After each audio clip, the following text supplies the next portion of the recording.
Hello दोस्तों, मैं दिनेश चौधरी आप सभी का स्वागत करता हूं आपके अपने इस प्लेटफॉर्म पर जहां हम मिलकर आगे बढ़ रहे हैं। अपने मूलभूत उद्देश्य को छोटे-छोटे लक्ष्यों में बांटकर हम उन लक्ष्यों को पूरा करने का प्रयास करते हैं। सिलेबस को बहुत ही गहन और विश्लेषणात्मक रूप में पढ़ना सबसे पहला हमने अपना कार्य बनाया है और साथ में रोजाना आपको एक एमसीक्यू पेपर, एक एफएलटी पेपर लगाना है। धीरे-धीरे जब आप आगे बढ़ेंगे तो आपके नंबर्स जो अभी 100 में से 40, 50, 45 ऐसा कुछ आ रहा होगा, 2-2, 4-4 नंबर ऑटोमेटिक इंक्रीज होने लगेंगे।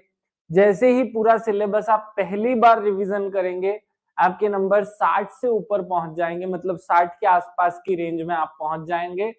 60 के बाद आपको बार-बार 3-4 बार रिवीजन करना होगा और अपने एमसीक्यू प्रैक्टिस को और अच्छा करना होगा ताकि आपका नंबर 60 से 70 की रेंज में शिफ्ट हो। नेगेटिव मार्किंग है, हमें 70 से ऊपर पहुंचना है, बस यही हमारा टारगेट है। हमें बहुत 100 में से 100 लाने की ना तो चाह है और ना हमें ऐसा कोई कार्य करना है। तो चलिए शुरू करते हैं आज की क्लास को, जहां हम भारत के राष्ट्रपति के बारे में पढ़ने वाले हैं। सबको विशेष रूप से जो है इस क्लास के ऊपर ध्यान देना है, क्योंकि यहाँ से एक प्रश्न एग्जाम में किसी न किसी रूप में जरूर आता है।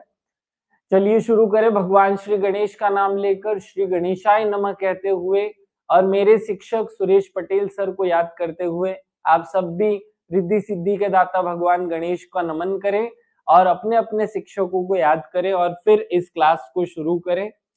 हम आज भारत के राष्ट्रपति, जो कि भारत के संविधान के भाग 5 में दिए हुए हैं या जिनका वर्णन भारतीय संविधान के भाग 5 जिसका नाम संघ है, उसमें हम पढ़ने वाले हैं। तो याद रखना है कि भाग 5 जो है इसमें खुद में भी अलग अलग 5 चैप्टर्स बने हुए हैं। पहला संघीय कार्यपालिका से शुरू होता है, धीरे धीरे 5 चैप्टर्स के माध्यम से ये पूरा जो चैप्टर है या भाग है ये पूरा होता है। इसमें भाग अध्याय 1, भाग 5 का अध्याय, एक अध्याय 1 जो लिखा हुआ है इसका मतलब है कि भाग 5 का अध्याय, क्योंकि भाग 5 में भी अंदर अंदर 5 भाग हैं। पहला राष्ट्रपति उपराष्ट्रपति का वर्णन करता है, फिर संसद आती है, संसद का वर्णन शुरू होता है, फिर न्यायालय आता है, फिर नियंत्रण आता है। इस तरीके से 5 भागों में बटा हुआ है ये। तो हम अभी भारत की जो कार्यपालिकी शक्ति है राष्ट्रपति के पास, क्योंकि सिलेबस में भी राष्ट्रपति ही है इसलिए हम इसे शुद्ध रूप से राष्ट्रपति के नाम से ही पढ़ रहे हैं। तो पहले हमें कुछ बेसिक अंडरस्टैंडिंग सेट करनी होगी, वो मैं अगले चैप्टर में आपको बताऊंगा। आज हम शुद्ध रूप से राष्ट्रपति के आर्टिकल्स याद करेंगे, राष्ट्रपति के जो क्रम है वो याद करेंगे, उन आर्टिकल्स के अंदर क्या प्रावधान है वो हम याद करेंगे। मैं इसके बाद एक कार्यपालिका वाली, संघीय कार्यपालिका वाली क्लास लूंगा जो आधारभूत जो सेटअप है वो आपके दिमाग में करेगी। मुझे वो क्लास पहले लेनी चाहिए थी, लेकिन मैं चाहता हूं कि पहले आप राष्ट्रपति सीख लें फिर उस पर चलें, क्योंकि क्वेश्चन यहां से ज्यादा आते हैं। चलिए शुरू करते हैं। पहले आपको ये याद रहे कि अनुच्छेद 52 कहता है, आर्टिकल 52 कहता है कि भारत का एक राष्ट्रपति होगा। क्या कहता है आर्टिकल 52? भारत का एक राष्ट्रपति होगा। ये राष्ट्रपति आपके जो भारत में है, इससे रिलेटेड आपको 3 तारीखें याद करनी है। कैसी 3 तारीखें? एक तारीख है 24 जनवरी 1950 की, एक तारीख है 13 मई, इसे आप 2 ऑफ मई भी कह सकते हैं। 2 मई को चुनाव हो चुके थे, रिजल्ट आ गया, शपथ ग्रहण इस तारीख को होता है।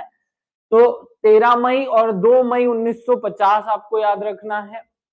ये 2-3 जो तारीखें हैं, ये 17 नवंबर 1947 संविधान सभा का अंतरिम सरकार के रूप में कार्य करना, ये 3 बातें मैं आपको क्यों सिखा रहा हूं, क्योंकि मैं अभी यहाँ आपकी एक समझ विकसित करना चाहता हूं कि 1946 में जब हमारा संविधान बनना शुरू होता है, आप सबको पता है कि 13 दिसंबर, 9 दिसंबर, 11 दिसंबर, ये 3 तारीखें हम रटते हैं। 9 दिसंबर को संविधान सभा की पहली बैठक हुई थी। संविधान सभा जो है वो ऑटोमेटिक बाद में, अंग्रेजों ने तो संविधान सभा तो 1946 से लेकर 1949 तक काम करती है, या ये अपना संविधान निर्माण का काम करती है, लेकिन अंग्रेज हमारे देश को 1947 में ही छोड़ जाते हैं।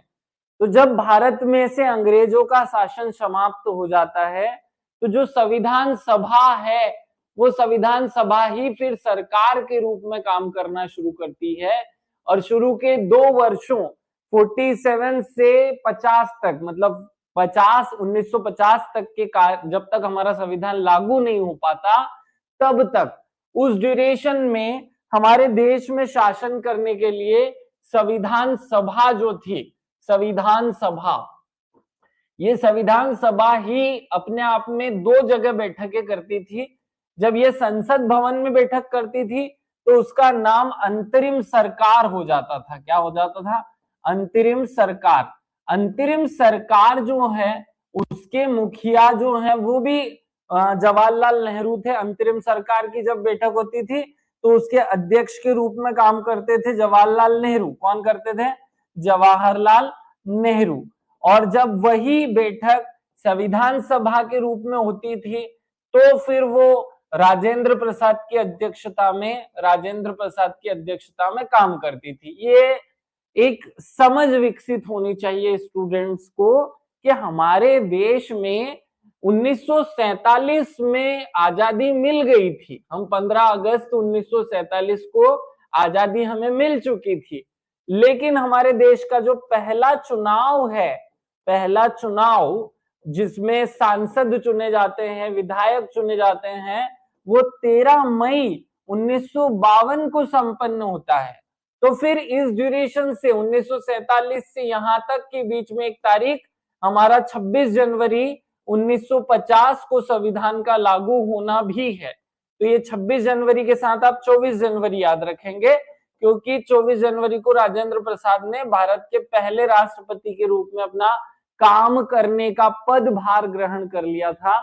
24 जनवरी से पहले वे यहां से यहां तक 1946 से लेकर 24 जनवरी 1950 तक वे संविधान सभा के अध्यक्ष थे, और इस तौर पर वे भारत के राष्ट्रपति, बिना बोले हुए राष्ट्रपति के रूप में काम कर रहे थे।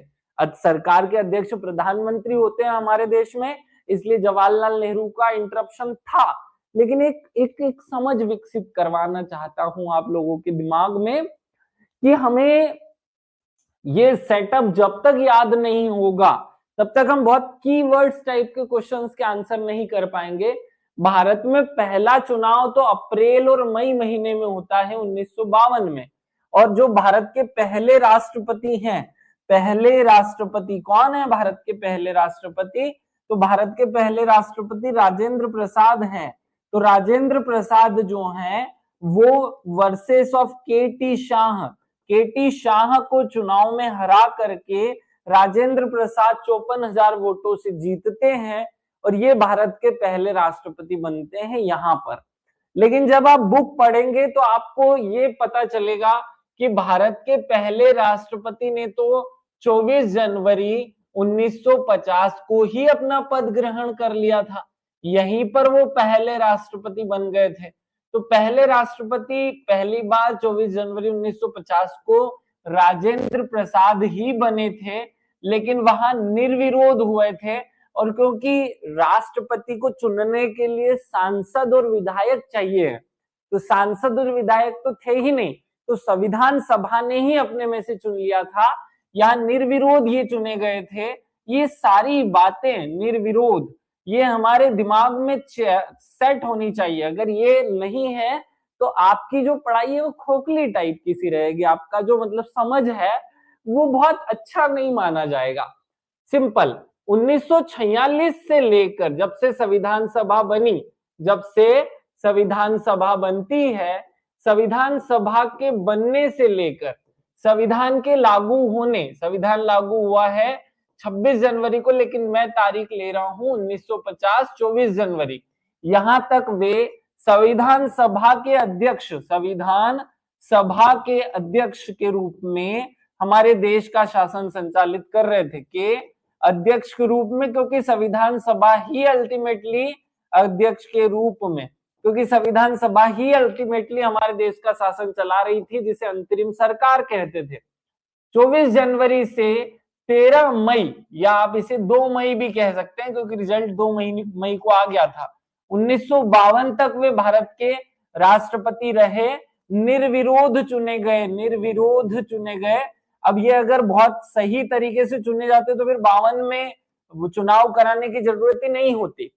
तो इनका जो चुनाव है वो संविधान सभा के मेंबरों ने ही कर दिया था। निर्विरोध चुने गए थे कौन? राजेंद्र प्रसाद, राजेंद्र प्रसाद। और क्योंकि ये प्रक्रिया सही नहीं थी संविधान के हिसाब से, संविधान कहता है कि हमारे राष्ट्रपति का चुनाव सांसद और विधायकों द्वारा बनाए गए एक निर्वाचक मंडल द्वारा होगा, और वो यहां बनता है। भारत में पहली बार विधानसभा के और संसद के चुनाव इस तारीख तक कंप्लीट होते हैं। इसलिए यहां पर केटी शाह, जो उस समय एक बहुत अच्छे राजनेता हुआ करते थे, को हरा करके राजेंद्र प्रसाद फिर से चुनाव जीतते हैं, और लगभग 54,000 मतों से वो विजयी होते हैं और भारत के पहले राष्ट्रपति बनते हैं। तो ये तीनों जगह पर डॉक्टर राजेंद्र प्रसाद ही हैं। यहां भी डॉक्टर राजेंद्र प्रसाद है, यहां भी डॉक्टर राजेंद्र प्रसाद है, यहां भी डॉक्टर राजेंद्र प्रसाद है। लेकिन आपसे जैसा प्रश्न पूछा जाएगा आप उन सब बातों को प्रेजेंट करेंगे। और इनका वर्णन कहाँ है? ये मैं जो ज्ञान की बातें बता रहा हूं, इनका वर्णन हमारे संविधान में कहीं है क्या? आर्टिकल 380 जो है वो चुनाव के पहले जो हमारे राष्ट्रपति रहेंगे वो कैसे राष्ट्रपति रह गए हैं, इस बात का वर्णन करता है। यहां आपको ये आर्टिकल जो है व्यवस्था का प्रेजेंटेशन देंगे, समझ विकसित करेंगे। ये तारीख आपको याद रखनी है। मुझे लगता है कि एक बेसिक समझ राष्ट्रपति के पद, मैं केवल राष्ट्रपति के पद की बात कर रहा हूं, जब मैं प्रधानमंत्री पढ़ाऊंगा तो फिर वह अंतरिम सरकार की जानकारी दूंगा। अभी आपको केवल राष्ट्रपति की बातें समझनी है कि राष्ट्रपति 3 बार हमने चुन लिया। संविधान सभा ने अपने अध्यक्ष चुने जो राष्ट्रपति के रूप में काम करेंगे 1946, 47 और 48 में, मतलब 3 साल, 2.5 साल तक। फिर 49-50 के बाद, मतलब 50, 51, 52, इन 3 सालों में पहली बार भारत के राष्ट्रपति के नाम से वो राष्ट्रपति के रूप में काम करेंगे, लेकिन वो निर्विरोध चुने गए और चुनने वाले लोग भी सही नहीं है। 1952 में 13 मई 1952, 2 मई 1952 को पहली बार वे अपना पद ग्रहण करेंगे, शपथ ग्रहण करेंगे, और वो जो बात होगी वो वास्तविक रूप में संविधान अनुकूल, संविधान के तरीके से होगी। इसलिए ये 3 चीजें आपको पढ़ाई हैं। केटी शाह को हरा करके ये जब पहली बार भारत के राष्ट्रपति बने, तो इसे हमें याद करना है, ये हमें नोट करने वाला पॉइंट है। ये क्योंकि हम आजकल के जो स्टूडेंट्स होते हैं वो चाहते हैं कि वीडियो की क्वालिटी बहुत अच्छी हो, माने पढ़ाने वाला अच्छा हो या नहीं हो, कंटेंट अच्छा हो या नहीं हो, इससे फर्क नहीं पड़ता, वीडियो की क्वालिटी, वीडियो में बकवास जो बातें हैं, जो लुभावनी बातें वो ज्यादा हो।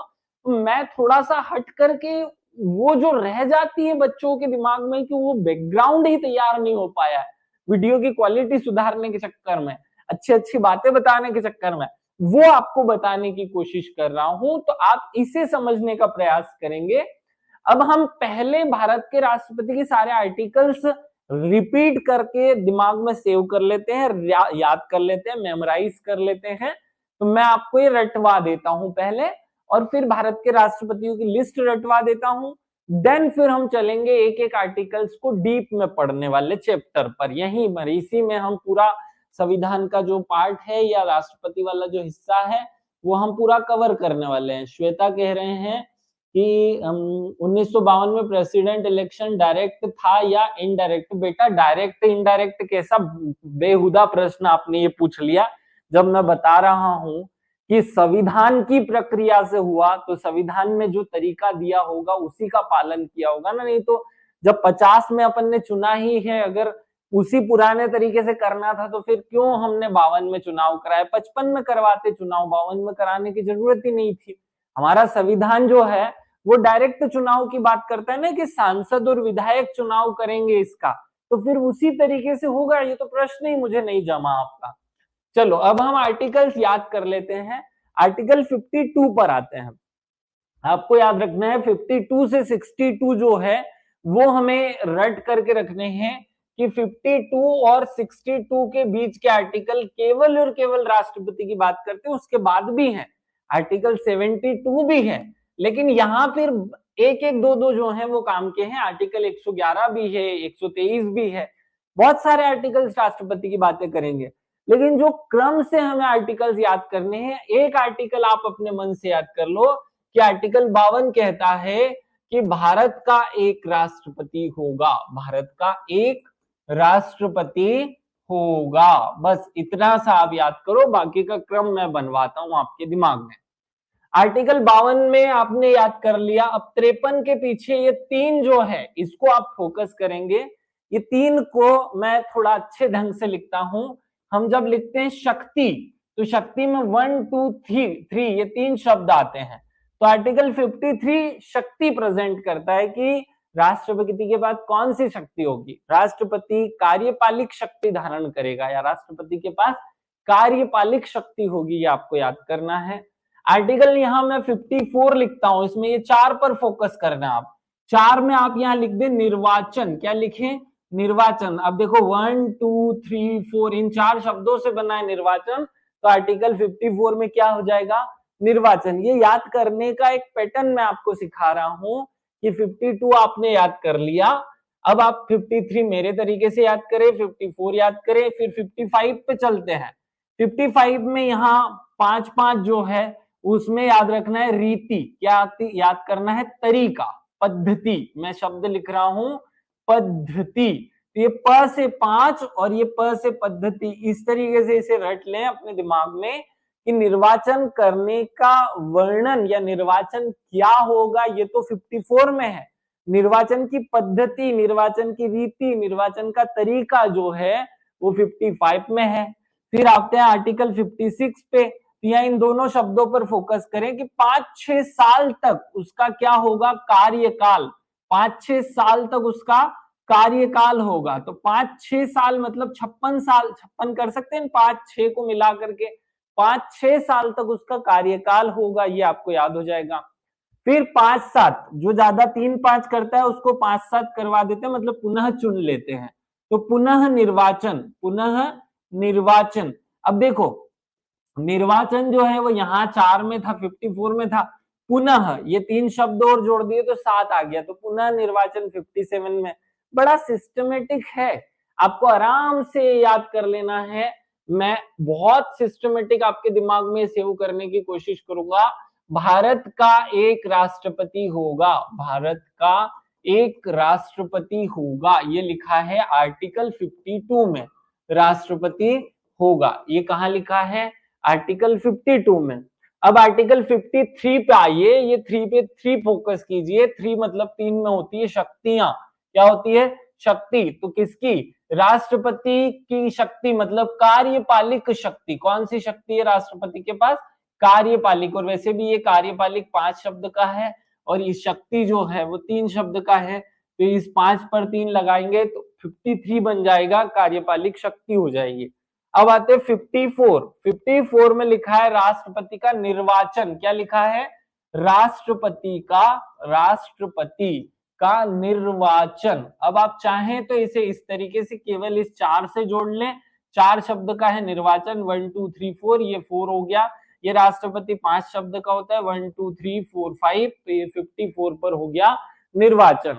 अब 5-5 पे आए, ये 5 से होता है पद्धति। क्या लिखा है? पद्धति, पद्धति। ये प से 5 होता है और प से पद्धति होता है, तो ये 5 और पद्धति आपस में मिक्स करेगा, याद हो जाएगा। फिर आर्टिकल 56 पे आते हैं, तो 5-6 साल का उसका कार्यकाल होगा। कार्यकाल मतलब अवधि, तो पदावधि कह दो या कार्यकाल कह दो, अवधि कह दो, एक ही बात है, सबका एक ही मतलब निकलेगा। 57, ये जो कार्यकाल है इसको फिर से रिपीट करना है, 5 को 6 से बढ़ा करके 7 करना है, मतलब 5 साल के कार्यकाल को 7 साल करना है, तो उसके लिए आपको पुनः निर्वाचन कराना पड़ेगा। क्या कराना पड़ेगा? पुनः निर्वाचन। ये रटने के लिए, क्योंकि एग्जाम में क्या होता है ना, जब हम बैठते हैं तो हमारे सिर पर वजन बहुत होता है, हमको एक डर होता है कि मैं पास होऊंगा कि फेल होऊंगा, मेरा क्या होगा, मैं फेल हो गया तो मैं क्या होगा। उस 3 घंटे में हम ये सब कुछ सोचते हैं जो हमें नहीं सोचना है। इस कारण से ये जो कोडिंग्स हम याद करते हैं ये हमें सहायक बनाती है या ये हमारी सहायता करती है चीजों को याद रखने में। अब 58 को हिंदी में कहते हैं 58। क्या कहते हैं? 58। 58 से अहर्ता याद हो जाएगा ये 58 अहर्ता। 59, 59 को 59 कहते हैं। क्या कहते हैं? 59। हमारी मालवी भाषा में तो 59 चलता है, आपको याद रखना है। तो 59, 60 जो है शर्त जो है वो शर्तों को प्रेजेंट करेगा। 59, 60 मतलब शर्त। और 60 जो है वो शपथ को प्रेजेंट करेगा, शपथ। तो यहां से क्रम आपको पकड़ना है, कोई भी एक भी चीज मिस ना हो जाए। अब मैं यहाँ 60 लिखूं, 60, 60 पे शपथ, 59 पे शर्तें, ऐसे क्रम से वो एक दूसरे के साथ ये बोलने में ही याद हो जाएगा। 61 पे आ जाओ। 61 क्या कहता है? राष्ट्रपति पर महाभियोग, है ना। 61 क्या है? 61। 61 को हम क्या कहते हैं हिंदी में? 61। 61 मतलब कि एक बार में उसे हटा देने के लिए 61 के लिए एक महाभियोग की प्रक्रिया है। और 62 में है अगर हटा दिया तो आकस्मिक रूप से जो हमारे पास स्थिति, आकस्मिक रूप से राष्ट्रपति के पद को भरना या आकस्मिक स्थितियां, ये बस 62 तक के आर्टिकल, 62 तक के आर्टिकल्स आपको रटने हैं। 52 से लेकर 62 राष्ट्रपति के पद में रिक्तता को भरने के लिए, मतलब आकस्मिकता को भरने के लिए किस समय कैसे, तो ये यहाँ लिखा हुआ है आकस्मिक रिक्ति को भरने के लिए निर्वाचन शक्ति का या निर्वाचन की क्या कंडीशंस हैं, किसे पद दिया जाएगा, ये सब बातें 62 में है। आप लोगों को एक रटन तो कार्य करना है 52 से 62 तक का। वैसे तो मुझे आपको 1 से लेकर 100 तक का आर्टिकल रटवाना है, लेकिन अभी हम क्योंकि राष्ट्रपति पढ़ रहे हैं तो ये आप रट लो। कौन से आर्टिकल्स हैं फिर से एक बार मैं आपके सामने प्रेजेंट कर दूं चाहे तो, कि भारत का एक राष्ट्रपति होगा, भारत का एक राष्ट्रपति होगा। 3 में हो गया शक्ति, फिर 4 में हो गया निर्वाचन, 5 में हो गया पद्धति, 5 में हो गया पद्धति, 5-6 में हो गया पदावधि, पदावधि, 5-7 मतलब पुनः चुनाव, पुनः चुनाव करा दो। फिर 58 अहर्ता, अहर्ता 58 से अहर्ता, 59 में शर्तें और 60 में शपथ, शपथ। फिर 61, 61 में है महाभियोग, महाभियोग। और 62 में है आकस्मिक स्थिति, आकस्मिक स्थिति। ये आर्टिकल्स आपके दिमाग में सेव होने चाहिए, एक एक आर्टिकल रटा हुआ हो, क्योंकि आज मैं जो आपको पढ़ाऊंगा वो ये नहीं पढ़ाऊंगा, मैं इसके अंदर की चीजें आपके सामने रखूंगा। एक एक आर्टिकल्स में एग्जामिनर क्या कर रहा है, कहीं ना कहीं डीप जाकर के प्रश्न बना रहे हैं। यहाँ से वो ये आर्टिकल्स पे प्रश्न कॉमनली एक आध पूछ ले तो पूछ ले। आजकल उसका पैटर्न थोड़ा सा नया आ रहा है कि वो इसमें से कुछ डीप में से एक प्रश्न लेकर आता है, कुछ ना कुछ अच्छा प्रश्न लेकर आता है, और वो हमें वहीं तब तक कवर नहीं होगा जब तक हम इन आर्टिकल्स को याद ना करें, एक एक आर्टिकल्स की डीपनेस को ना छुएं। चलिए, तो एक कार्य हमने पूर्ण कर लिया। अब मैं आपको भारत के राष्ट्रपतियों के नाम रटवा देता हूं, क्योंकि ये भी हमारा एक टास्क है कि भाई हमें नाम भी रटने हैं। बड़ा सिंपल सा कोड है, राजा। भाई भारत का जो राष्ट्रपति है वो राजा ही तो होता है, तो राजा ही है ना।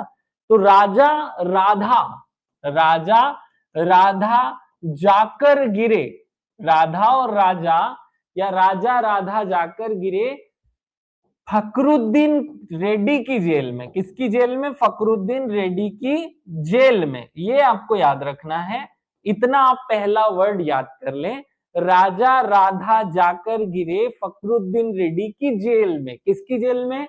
राजा राधा जाकर गिरे फखरुद्दीन रेड्डी की जेल में। ये आप बोल लें अपने मन में, इसको 3-4 बार बोले, राजा राधा जाकर गिरे फखरुद्दीन रेड्डी की जेल में। अब जब भी कोई व्यक्ति जेल में चले आता है तो भगवान को याद करने के अलावा उसके पास क्या काम बचेगा? तो हमारे 3 भगवान हैं हिंदू धर्म में, त्रिदेव जिसे कहा गया है, ब्रह्मा विष्णु महेश, है ना। तो लेकिन ब्रह्मा को तो हम याद नहीं करते, तो हम याद करेंगे फिर 3 देवताओं को, राम, शंकर और नारायण को। इनको आप याद कर लो, तीनों देवताओं को, राम को याद कर लो, शंकर को याद कर लो, नारायण को याद कर लो। जेल में जाने के बाद आप 3 देवता के नाम याद करेंगे, राम, शंकर और नारायण। ये रटने का एक पैटर्न है। आपको भारत के सारे राष्ट्रपतियों के नाम क्रम से याद करा मैं रहा हूं, आप बस मेरे साथ जो मैं करा रहा हूं उसको 2-3 बार रिपीट कर लें। राजा, क्या बोले हैं हम? राजा, राधा, जाकर गिरे, जाकर गिरे। फकरुद्दीन रेड्डी, फकरुद्दीन रेड्डी की जेल में, की जेल में। ये हमने एक पॉइंट बना लिया, ठीक है। फिर हमने उनको 3 भगवानों के नाम याद कराए, राम, शंकर और नारायण। ये 3 हमने भगवान याद कर लिए। अब ये 3 नाम याद करने के बाद चैप्टर क्लोज, अगला चैप्टर शुरू करते हैं। अगला चैप्टर जो है वो इतना सरल है, एपीजे अब्दुल कलाम, प्रतिभा, प्रणब और कोदी। तो देखो ये क्या है? अबुल, एपीजे अब्दुल कलाम। तो कलाम को मैं लिख रहा हूं कलम, क्या लिख रहा हूं मैं? कलम। कलम की प्रतिभा, कलम की प्रतिभा, प्रणब, प्रणब को दो। ये 5 शब्द और याद करने हैं। कलम, कलम की, कलम की प्रतिभा, कलम की प्रतिभा, प्रतिभा, प्रणव, प्रणव को दो। को मतलब होता है कोविद, रामनाथ कोविद। और ये द्रौपदी मतलब द्रो से द्रौपदी मुर्मू, प्रणब से प्रणब मुखर्जी, प्रतिभा पाटिल, प्रतिभा पाटिल और एपीजे अब्दुल कलाम, कलाम, एपीजे अब्दुल कलाम, कलम, वो कलम मैंने उनको बना दिया शॉर्टकट। तो ये शब्द आपको याद रखने हैं कि भगवान ने, फिर देखो जनरली हमारे जितने भी नेता गए वो जेल में बैठे बैठे किताब लिखे, तो किताब लिखने के लिए कलम की प्रतिभा चाहिए। तो ये यही है, कलम की प्रतिभा प्रणब को दो, ऐसे बोल रहे हैं। कलम की प्रतिभा किसको दे दो? प्रणब को दो। ये सिस्टमेटिक आपके दिमाग में सेव होना चाहिए, इसमें एक भी गलती ना हो। मैं फिर से रिपीट कर रहा हूं, 4-4, 5-5 बार आप रिपीट करें इसको, ताकि एक एक बात, एक एक शब्द हमें सेट हो जाए। क्या सरल सी बात है। राजा, राधा, जाकर गिरे, जाकर गिरे। फखरुद्दीन रेड्डी, फखरुद्दीन रेड्डी की जेल में। सिस्टमेटिक है ये, यहां से यहां तक। जेल में जाने के बाद उन्होंने 3 भगवान को याद किया, राम को, शंकर को और नारायण को। बस यहां छोड़ो, भगवान ने उनको दी प्रतिभा। तो फिर कलम की प्रतिभा, कलम की प्रतिभा प्रणब को, प्रणब को दो। दो माने द्रौपदी मुर्मू, ये अभी वर्तमान में है। को मतलब कोविद, इनके पहले थे रामनाथ कोविद। प्रणब मुखर्जी, प्रणब मुखर्जी। प्रतिभा पाटिल, प्रतिभा पाटिल और एपीजे अब्दुल कलाम। ये आपने जो 2000 के बाद के जो है ना, सन 2000 के बाद वाला जो हमारा 21वीं शताब्दी, उसके बाद का चैप्टर ये है और 19वीं शताब्दी का चैप्टर ये है। तो इससे भी याद रख सकते हो, आपके दिमाग में चीजें सेट करवाना चाहता हूं मैं कुल मिलाकर। अब साल बताता हूं कि कौन कहां से कब तक के लिए भारत का राष्ट्रपति था। देखो राजा मतलब राजेंद्र प्रसाद, राजेंद्र प्रसाद। राधा मतलब राधा कृष्णन। बड़ा सिंपल है ये नाम, आपको सारे बताने की भी जरूरत नहीं। जाकिर हुसैन, वीवी गिरी, फकरुद्दीन अली अहमद, नीलम संजीवा रेड्डी। नीलम संजीवा रेड्डी ये वही व्यक्ति हैं जो पहली बार निर्विरोध चुने गए थे ना। फिर ज्ञानी जेल सिंह, ज्ञानी जेल सिंह। अब आपको ये नाम इतने सरल से लगने लगेंगे। ये जो पैटर्न मैंने आपके दिमाग में सेट किया, आपको बस 2-3-4 बार रिवाइज करना है और एक बार अपनी कॉपी में या नोटबुक में, जो भी जहां भी आप नोटबुक कॉपी नहीं बनाते हो तो जहां भी मेरे नोट्स यूज कर रहे हो वहां आपको टिपा टापी कर लेनी, एक बार अपने हाथ से लिख लेना है। ये सब याद रहेगा आपको, एक भी चीज भूलोगे नहीं आप। 4-5 फैक्ट इनके बारे में आप और याद कर लो। निर्विरोध राष्ट्रपति बनने वाले पहले जो थे वो नीलम संजीवा रेड्डी थे।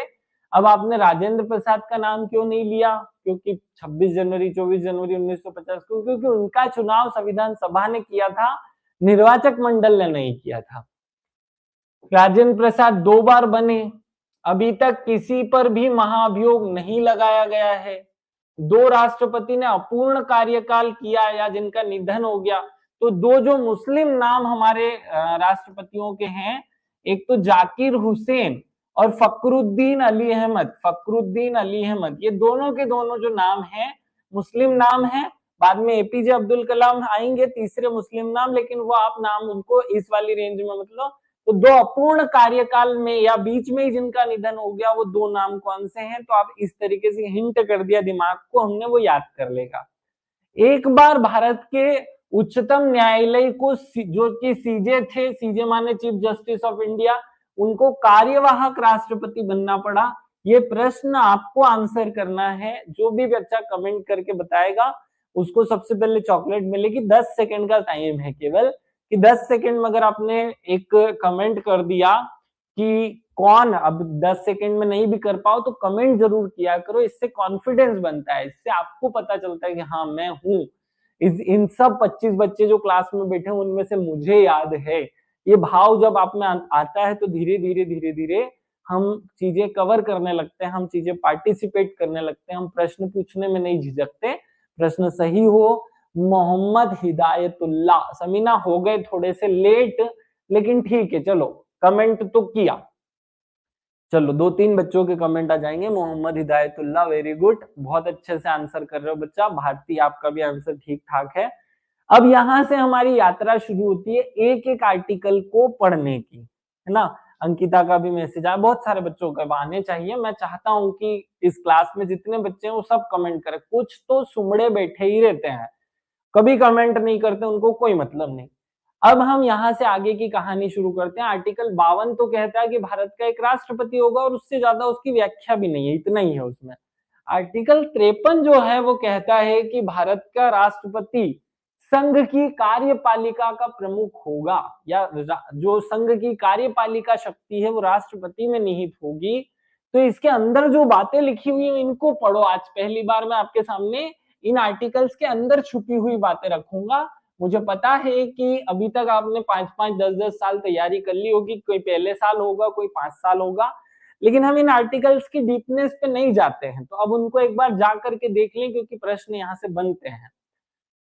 पहली बात लिखिए 53 के 1 में, 53 आर्टिकल पार्ट 1, संघ की कार्यपालिका शक्ति राष्ट्रपति में निहित होगी। वहां इसका प्रयोग इस संविधान के अनुसार, किसके अनुसार, इस संविधान के अनुसार स्वयं या अपने अधीनस्थ अधिकारियों द्वारा करेगा। अब एमपीपीएससी तो ठीक है, यूपीएससी तो प्रश्न ही यहां से बनाता है। उसका तो प्रश्न पूछने का पैटर्न ही ये है कि वो आलतू फालतू ऊपर से प्रश्न ही नहीं पूछता कि कार्यपालिका शक्ति का वर्णन किस आर्टिकल में है।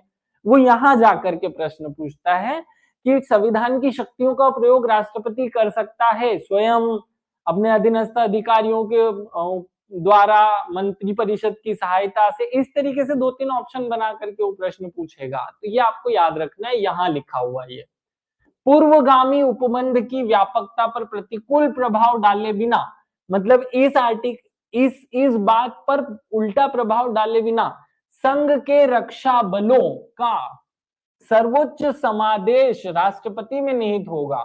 उसका प्रयोग वहां विधि द्वारा विनियमित होगा। इस लाइन का हिंदी भाषा में या आम भाषा में मतलब यह है कि भारत की तीनों सेनाओं का प्रमुख भारत का राष्ट्रपति होगा और इस शक्ति का प्रयोग वहां अपने विधि द्वारा विनियमित प्रक्रिया से करेगा, या इस शक्ति का प्रयोग वह विधि के द्वारा विनियमित करेगा। समझ आ गया? बहुत सरल सी बात है, लेकिन हम कहते रहते हैं बार बार कि भारत की तीनों सेनाओं का प्रमुख राष्ट्रपति। ये लिखा कहाँ है? ये आर्टिकल 53 के 2 में लिखा है। इस अनुच्छेद की कोई बात 3 क किसी विद्यमान विधि द्वारा किसी राज्य की सरकार या अन्य प्राधिकारों को प्रदान किए गए कृत्य राष्ट्रपति को अंतरित करने वाली नहीं समझी जाएगी। एक और पढ़ लेते हैं, फिर दोनों का अर्थ समझाता हूं। किसी विद्यमान विधि द्वारा किसी राज्य की सरकार या अन्य प्राधिकार को प्रदान किए गए कृत्य राष्ट्रपति को अंतरित करने वाले नहीं समझे जाएंगे। राष्ट्रपति से भिन्न अन्य प्राधिकारियों को विधि द्वारा कृत्य प्रदान करने से संसद को निवारित नहीं करेगी। सिंपल सी बात है, इन दोनों बातों को एक साथ मिला दो। आर्टिकल 353 का पार्ट 3 कहता है कि संसद चाहे तो कोई विशेष कार्य जो है वो किसी एक विशेष अधिकारी को दे सकती है। मैं थोड़ा सा अपनी भाषा में शॉर्टकट बता रहा हूँ, पूरा डिस्क्राइब करने की जरूरत नहीं, क्योंकि रामायण फिर रायता फैल जाता है, आपको सूझ नहीं पड़ती है।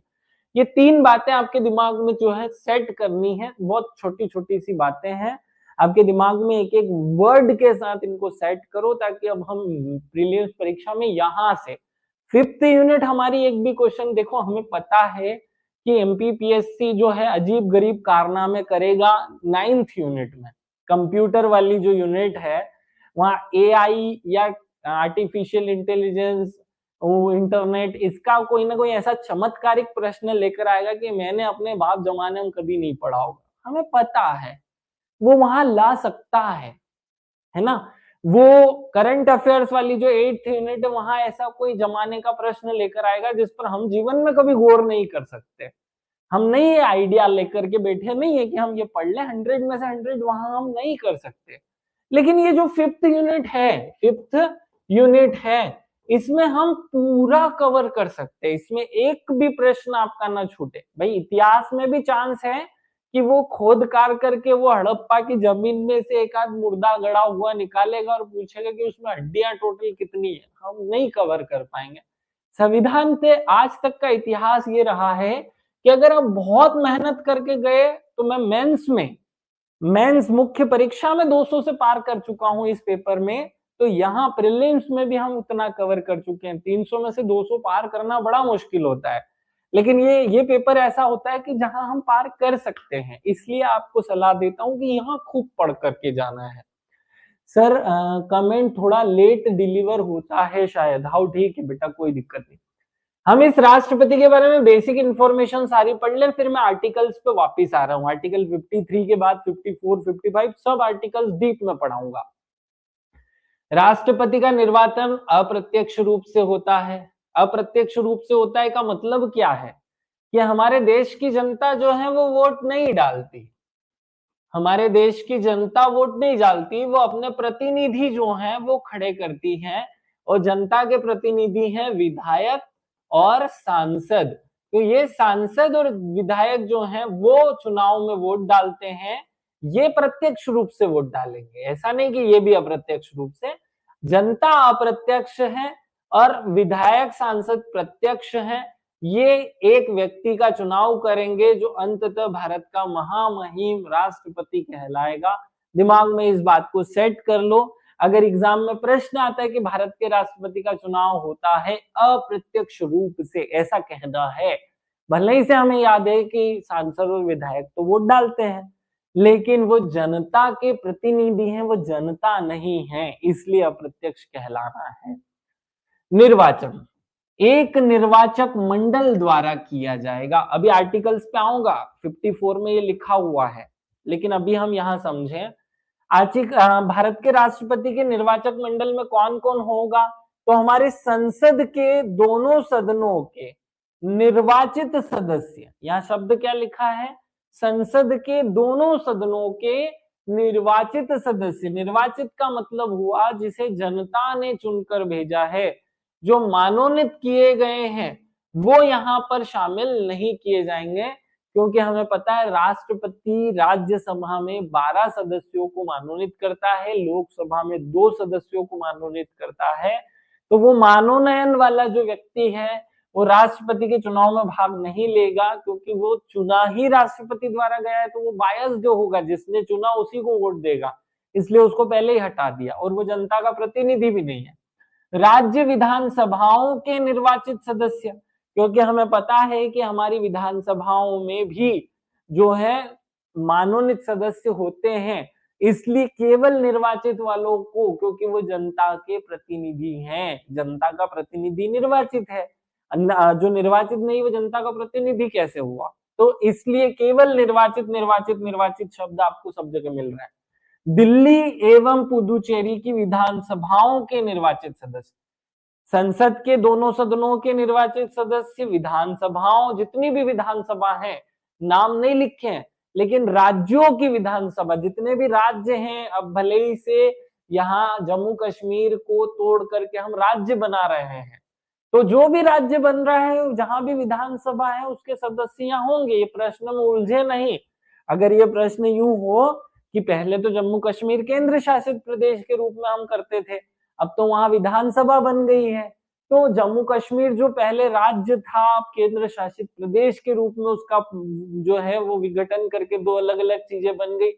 सिंपल सी बात है, जहां जहां विधानसभा है, वहां वहां के निर्वाचित सदस्य कहाँ लेंगे भाग? राष्ट्रपति के चुनाव में।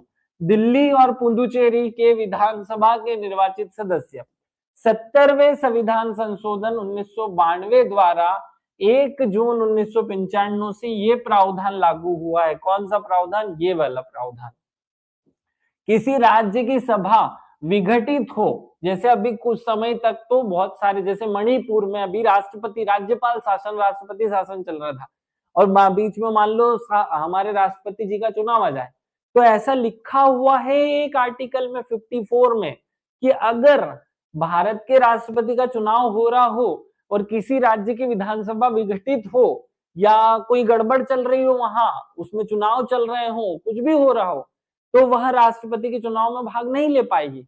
और अगर वो नहीं भी ले पाई तो इस आधार पर राष्ट्रपति के चुनाव को अधूरा या उसमें कोई गड़बड़ी हुई है ऐसा नहीं माना जाएगा। सिंपल है, किसी राज्य की सभा विघटित हो तो वहां राष्ट्रपति के चुनाव में मतदान नहीं कर सकते हैं, और इस आधार पर राष्ट्रपति के चुनाव को अधूरा या अपूर्ण किसी भी तरीके से चैलेंज नहीं किया जा सकेगा। ये आर्टिकल 54 कहता है। बड़ी शांति से समझना इस आर्टिकल को, क्योंकि यहाँ से यूपीएससी तो गजब गजब के प्रश्न बना करके ढूंढ ढांड के कहीं ना कहीं से टेढ़े मेढ़े करके लाता है। एमपीपीएससी अब धीरे धीरे लाने लगा है, लाएगा। आगे बढ़ते हैं। निर्वाचन की जो प्रोसीजर है वो क्या होगी? निर्वाचन की प्रोसीजर बहुत काम की है, बहुत शांति से समझो इसको, क्योंकि अच्छे अच्छे का तेल निकल गया है इस निर्वाचन की प्रोसीजर में। आंग्ल भारतीयों की भूमिका सर क्या रही होगी जब ये पद था?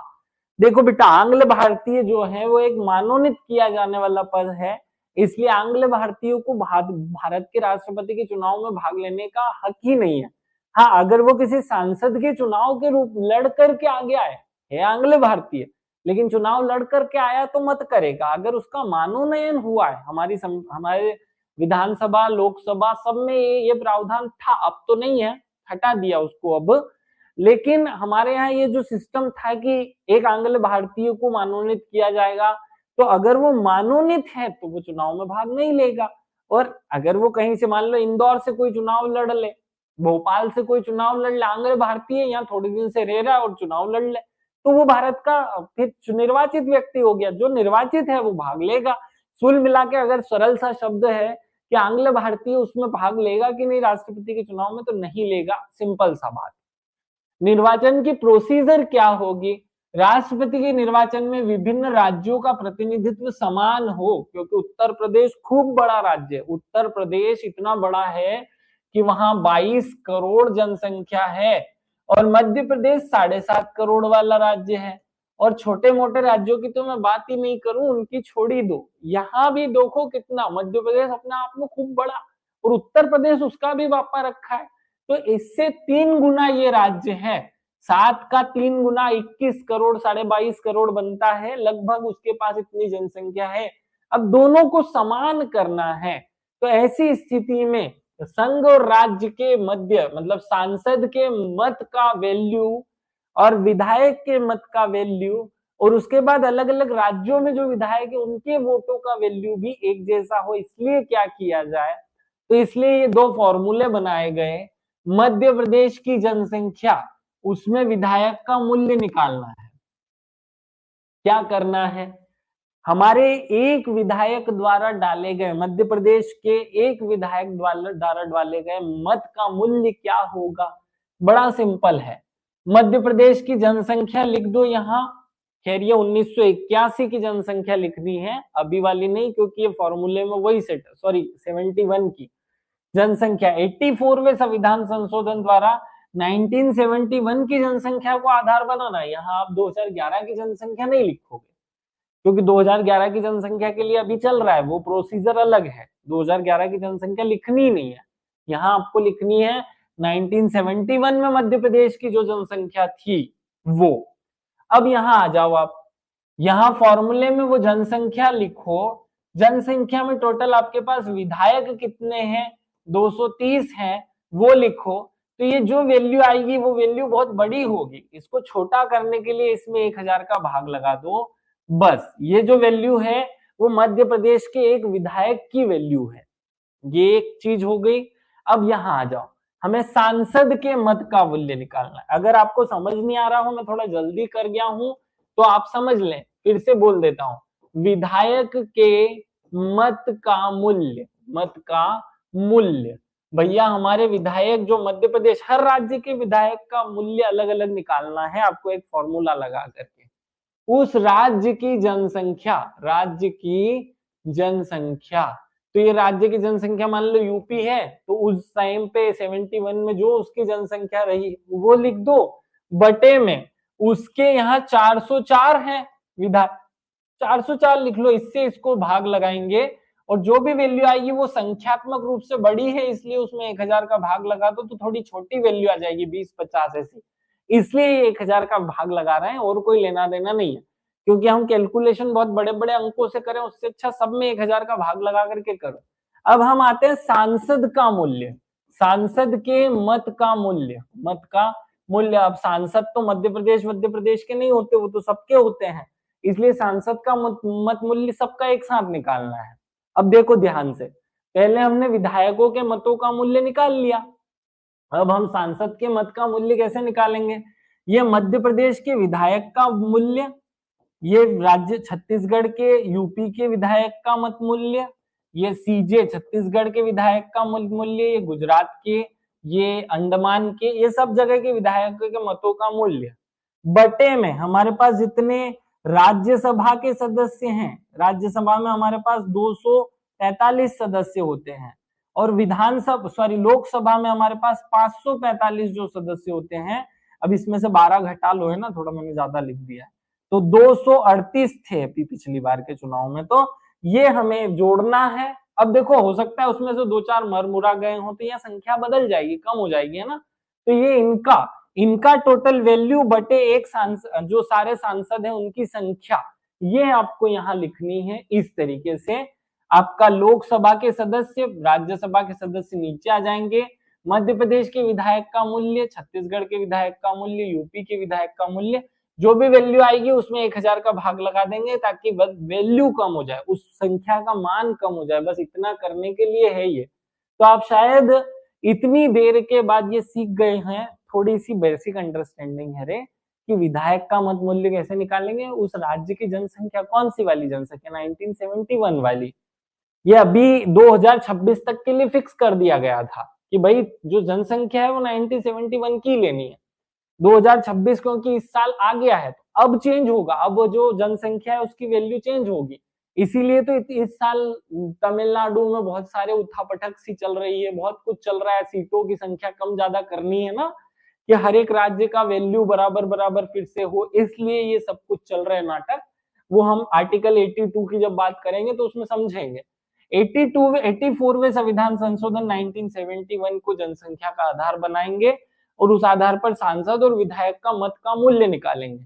पूरे देश के जो विधानसभाएं हैं, जो संसद है, सांसद है, वो सब अपना अपना वोट डालेंगे।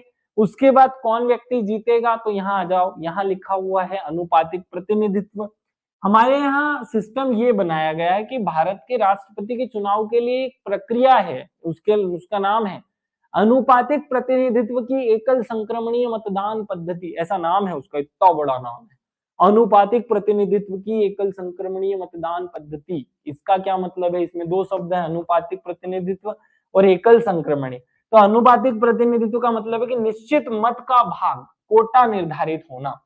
कोई भी व्यक्ति भारत का, देखो इस बात को समझाने के लिए मैं एक उदाहरण ले रहा हूं, मुझे आप लोगों को समझाना है अनुपातिक प्रतिनिधित्व, प्रतिनिधित्व मान लो कि आपके गांव में चुनाव होते हैं और गांव की जनसंख्या 1000 है, उसमें एक व्यक्ति खड़ा हो गया ए, जिसका नाम है लल्लन।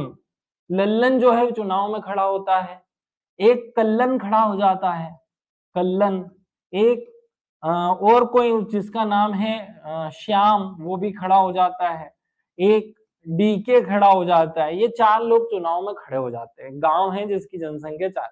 लल्लन को मिलते हैं 300 वोट, वल्लन को मिलते हैं 280 वोट, 580 हो गए। इसको मिलते हैं 120 वोट, 700 हो गए।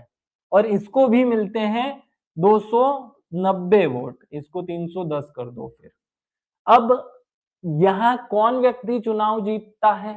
यहां जीतता है 310 वाला। मतलब लल्लन जो है वो 310 लोगों का प्रतिनिधित्व करता है और वो इस गांव का सरपंच बन जाएगा। लेकिन हम अगर भारत में ऐसा करेंगे तो हम भारत के राष्ट्रपति को, हम महामहिम, भारत का प्रथम नागरिक, भारत का सर्वोच्च पदाधिकारी नहीं बना पाएंगे। हम चाहते हैं कि कम से कम आधे से ज्यादा जनता इसको चुने। एक ऐसा व्यक्ति चुना जाए जो आधे से ज्यादा जिसको चुन रही है जनता। तो हमने इसलिए यहाँ ये शब्द डाला। अनुपातिक प्रतिनिधित्व का मतलब है कि वहां व्यक्ति जिसने 51% लोगों को अपने अंडर में रखा, मतलब जिसने 51% लोगों का प्रतिनिधित्व किया है, वो यहाँ चुनाव जीतेगा। तो ये अनुपातिक प्रतिनिधित्व इस शब्द को प्रेजेंट करता है, जिसके आधार पर हम कोटा निर्धारित करते हैं। कोटा का मतलब है वही 50% plus 1 vote, 50% vote plus 1 vote. तो 50% वोट प्लस 1 वोट प्राप्त करने के लिए टोटल 100 वोट, 100% वोटों में 2 का भाग लगाओ प्लस 1 वोट लिख दो। ये यहाँ लिखा हुआ है।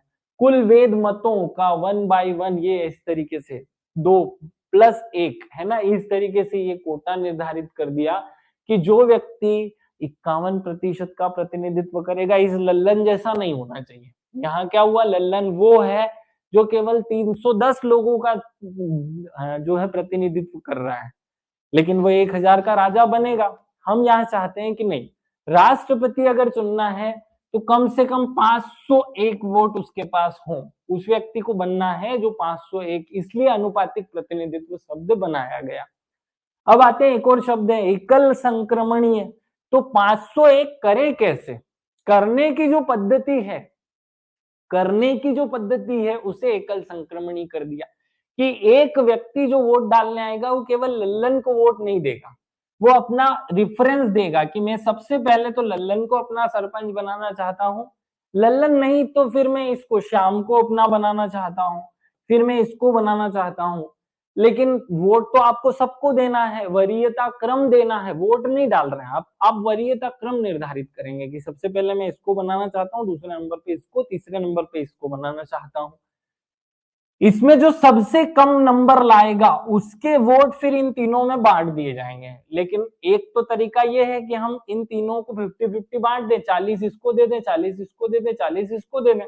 ऐसा क्यों करें? ऐसा नहीं करेंगे। हम इस श्याम की वरीयता में बी नंबर पर जिस जिसको वोट दिया गया होगा वो उसको उतने वोट देंगे। श्याम को तो 120 मिले हैं, लेकिन श्याम को जो 120 वोट मिले उसमें ए नंबर पे श्याम लिखा होगा, है ना। जहां 2 नंबर पर जिसकी भी वरीयता, मान लो कि इसमें से इस डीके को जाते हैं 50 वोट, इसको जाते हैं 20 वोट इसमें से, और 50 वोट इसको जाते हैं, तो अब आगे हो जाएंगे डीके जी। ये डीके थोड़ा सा आगे हो गया। फिर भी अगर 51 पे नहीं पहुंचे तो फिर इसके वोट को 0 किया जाएगा और इन दोनों में बांटा जाएगा। लेकिन 50-50 नहीं बांटना है, जिसने जो वरीयता क्रम चुना है उसके हिसाब से बांटना है। तो कुछ वोट इसको मिलेंगे, कुछ इसको मिलेंगे। तो हो सकता है यहाँ आपका विनर जो है वो डीके बन जाए। भाई हो सकता है इसके वोटों को जब बांटा जाए तो इसको 100-150 मिल जाए, कुछ मिल जाए, इसको 150-200 मिल जाए और इसको 50-60 ही मिले। तो ये जो पहले आगे चल रहा था लल्लन, वो तो पीछे रह गया, और डीके जो पीछे चल रहा था वो आगे चला गया। तो हम उस व्यक्ति को भारत का राष्ट्रपति बनाएंगे जो ज्यादा लोगों की च्वाइस होगी। और इसलिए हमने 2 पैटर्न सेट किए, अनुपातिक प्रतिनिधित्व और एकल संक्रमणीय मत पद्धति। ये दोनों एक दूसरे से जुड़े हुए हैं। मत पत्र में एक को मत नहीं देना है, सभी को मत देना है। सभी को मत कैसे देंगे? तो देखो ये मत पत्र होता है, इसमें हम जो आम सरपंच वाला चुनाव डालते हैं उसमें क्या करते हैं, एक के ऊपर थप्पा लगा के आते हैं। यहाँ थप्पा नहीं लगाना होता है, यहाँ लिखना ABCD। मैं इसको 1 नंबर पे चाहता हूं कि ये जीते, लेकिन अगर वो ना जीत रहा हो तो फिर B जीते, फिर मैं B भी नहीं जीत रहा हो तो C जीते, ऐसा कहता हूं। ये हमारा मतदान करने का तरीका होता है। अब एक शब्द यहाँ खूब अच्छे से रट करके रखना है कि जो मतदान होता है वो गुप्त मतदान होता है। अब मैं आपको ये चीज समझाता हूं कि भाई मतदान करने के 2 तरीके होते हैं, चुनाव करने के भी 2 तरीके होते हैं, प्रत्यक्ष और अप्रत्यक्ष। ये हम शायद समझ चुके हैं। मतदान करने के 2 तरीके होते हैं, गुप्त मतदान और खुला मतदान। गुप्त मतदान और खुला मतदान क्या होता है ये समझो। जब मैं वोट डालूं और सबको पता रहे कि मैंने क्या किसको वोट डाला है, उस मतदान को कहते हैं हम खुला मतदान। और जब मैं वोट डालूं और किसी और को पता नहीं है कि मैंने किसको वोट डाला है, वो केवल मुझे पता है कि मैंने किसको वोट डाला है, तो उसे कहते हैं गुप्त मतदान। तो भारत के चुनाव में जितने भी मतदान होते हैं उसमें 99% चुनाव जो है वो गुप्त मतदान प्रक्रिया से होते हैं। राष्ट्रपति का चुनाव भी गुप्त मतदान प्रक्रिया से होता है। दूसरा पैटर्न, प्रत्यक्ष चुनाव और अप्रत्यक्ष चुनाव। प्रत्यक्ष मतलब जब मैं चुनूं और सीधा किसी व्यक्ति का चुनाव हो जाए तो वो व्यक्ति वो कहलाता है, जैसे हमारा सरपंच, सरपंच को हम सीधे चुन लेते हैं, पंचों को हम सीधे चुनते हैं, लेकिन आपको याद होगा कि उप सरपंच को हम नहीं चुनते, हमने पहले चुना सरपंच को और पंच मिलकर के फिर उप सरपंच चुनते हैं। तो अप्रत्यक्ष में हो गया उप सरपंच और प्रत्यक्ष में हो गए सरपंच और पंच। आपके दिमाग में पंच और उप सरपंच वाला चैप्टर से प्रत्यक्ष अप्रत्यक्ष याद हो जाए।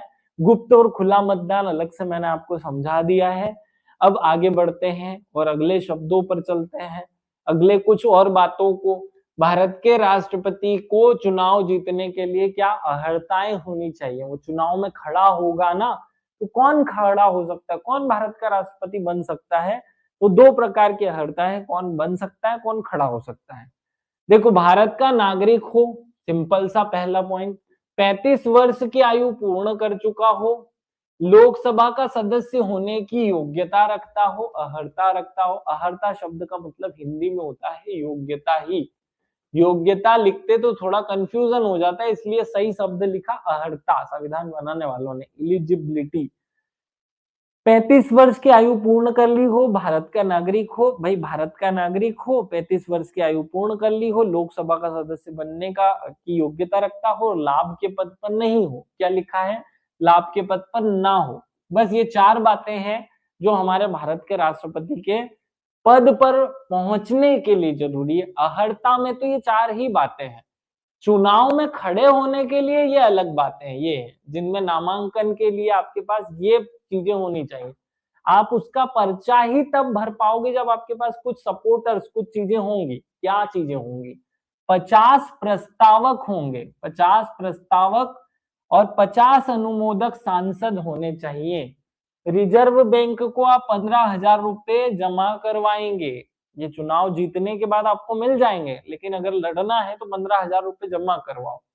1997 से पहले 10 प्रस्तावक और 10 अनुमोदक का प्रावधान था और केवल 2,500 रुपए जमा कराने होते थे। लेकिन 1997 में इसको बदल करके 10 प्रस्तावक और 10 अनुमोदक को चेंज करके 50 प्रस्तावक और 50 अनुमोदक कर दिया। ऐसा क्यों किया? 1992 में जो चुनाव हुए थे, 1992 में एक रिक्शा वाले ने बोला कि यार 2,500 रुपए खर्चा करने हैं, 10 सांसद 10 विधायक से तो मेरी पहचान है, तो एक काम करते हैं मैं भी खड़ा हो जाता हूँ। एक रिक्शा चलाने वाला व्यक्ति भी चुनाव में खड़ा हो गया, जिसको वोट कोई नहीं दे रहा है, जिसको वोट मिलने नहीं मिलने वो अलग बात है। अब हम चाहते हैं कि जो खड़ा हो वो कम से कम कुछ लोगों को अपने साथ बना कर रखता, उसको वोट डालने वाले कुछ लोग हो, ऐसा आधार बनाने के लिए ये 50 किया गया। बस इतना से याद रखना। और ये किस तरीके से हमने कैसे कर लिया? हमारे संविधान में चेंज करना पड़ा क्या? तो राष्ट्रपति और उपराष्ट्रपति चुनाव अधिनियम नाम का एक कानून है भारत में, जिससे हम राष्ट्रपति के चुनाव और सब चीजें निर्धारित करते हैं राष्ट्रपति उपराष्ट्रपति चुनाव अधिनियम 1952। सांसद और विधायक के चुनाव जो है वो जनप्रतिनिधि अधिनियम 1950 से होते हैं, लेकिन राष्ट्रपति और उपराष्ट्रपति के चुनाव जो है वो राष्ट्रपति उपराष्ट्रपति चुनाव अधिनियम 1952 से होते हैं। दो अलग अलग कानून हैं। तो इस कानून में लिखा है कि ये होगा तो ही वो पर्चा भर पाएगा, खड़ा हो पाएगा उस चुनाव में। तो ये योग्यता नहीं है, लेकिन योग्यता में आपको ये 4 कॉलम 4 शब्द रट करके रखते हैं। शपथ कौन दिलाता है? उच्चतम न्यायालय के मुख्य न्यायाधीश जो हैं वो दिलाते हैं। ये प्रश्न पूछा गया है कि अगर उच्चतम न्यायालय के मुख्य न्यायाधीश अपने पद पर ना हो, अनुपस्थित हो, तो जो उच्चतम न्यायालय का सबसे वरिष्ठ न्यायाधीश होगा वो दिलाएगा। सबसे वरिष्ठ भी नहीं है तो फिर जो उपलब्ध है उनमें जो सबसे वरिष्ठ है वो दिलाएगा कोर्ट का जज साहब ही इनको दिलाएगा, ये फिक्स है, ये आपको याद रखना है। शर्तें क्या है? शर्तें हैं भाई, चुनाव में संसद या विधायक ना हो, और हो तो पद ग्रहण करने से पूर्व त्याग पत्र दे दे। चुनाव लड़ने से पूर्व नहीं, पद ग्रहण करने से पूर्व। क्या बोल रहे हैं? सांसद या विधायक ना हो, और अगर हो तो पद ग्रहण करने से पहले इस्तीफा दे दे। लाभ का पद धारण ना करता हो, राष्ट्रपति भवन में रहना पड़ेगा, उपलब्धि और भत्ते लेने पड़ेंगे, उपलब्धि और भत्ते में कमी नहीं की जा सकती। ये शर्तें हैं। शर्तें 59 में दी गई, आर्टिकल 59 की बात चल रही है।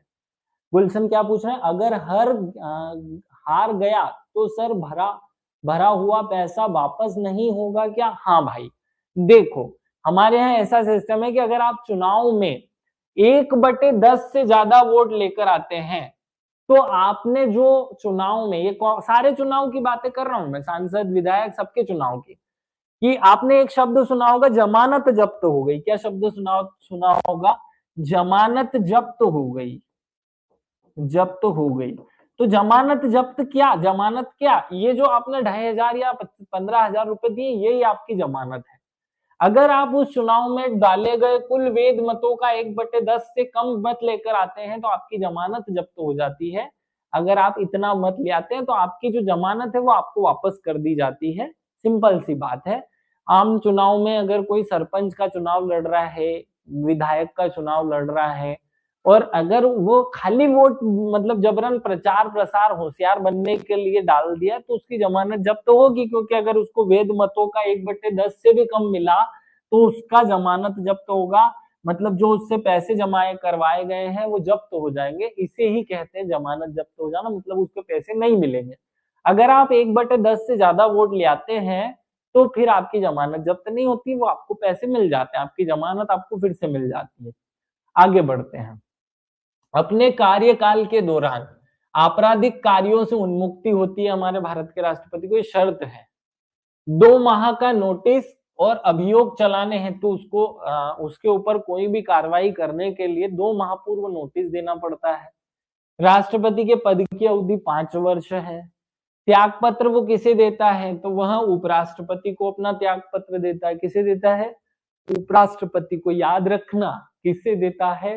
उपराष्ट्रपति को। क्यों देता है? आपके दिमाग में एक खलबली मचनी चाहिए कि यार शपथ दिलाने के लिए जज को बुला लिया, शपथ दिलाने के लिए जज को बुलाया, अब यहाँ त्याग पत्र दिलाने के लिए उपराष्ट्रपति को क्यों बुला रहे हैं? क्योंकि उपराष्ट्रपति को ये याद आ जाए कि भैया अगर राष्ट्रपति नहीं है तो मैं राष्ट्रपति बनकर के काम करूंगा, इसलिए उपराष्ट्रपति को ही दिया जाएगा ये त्याग पत्र।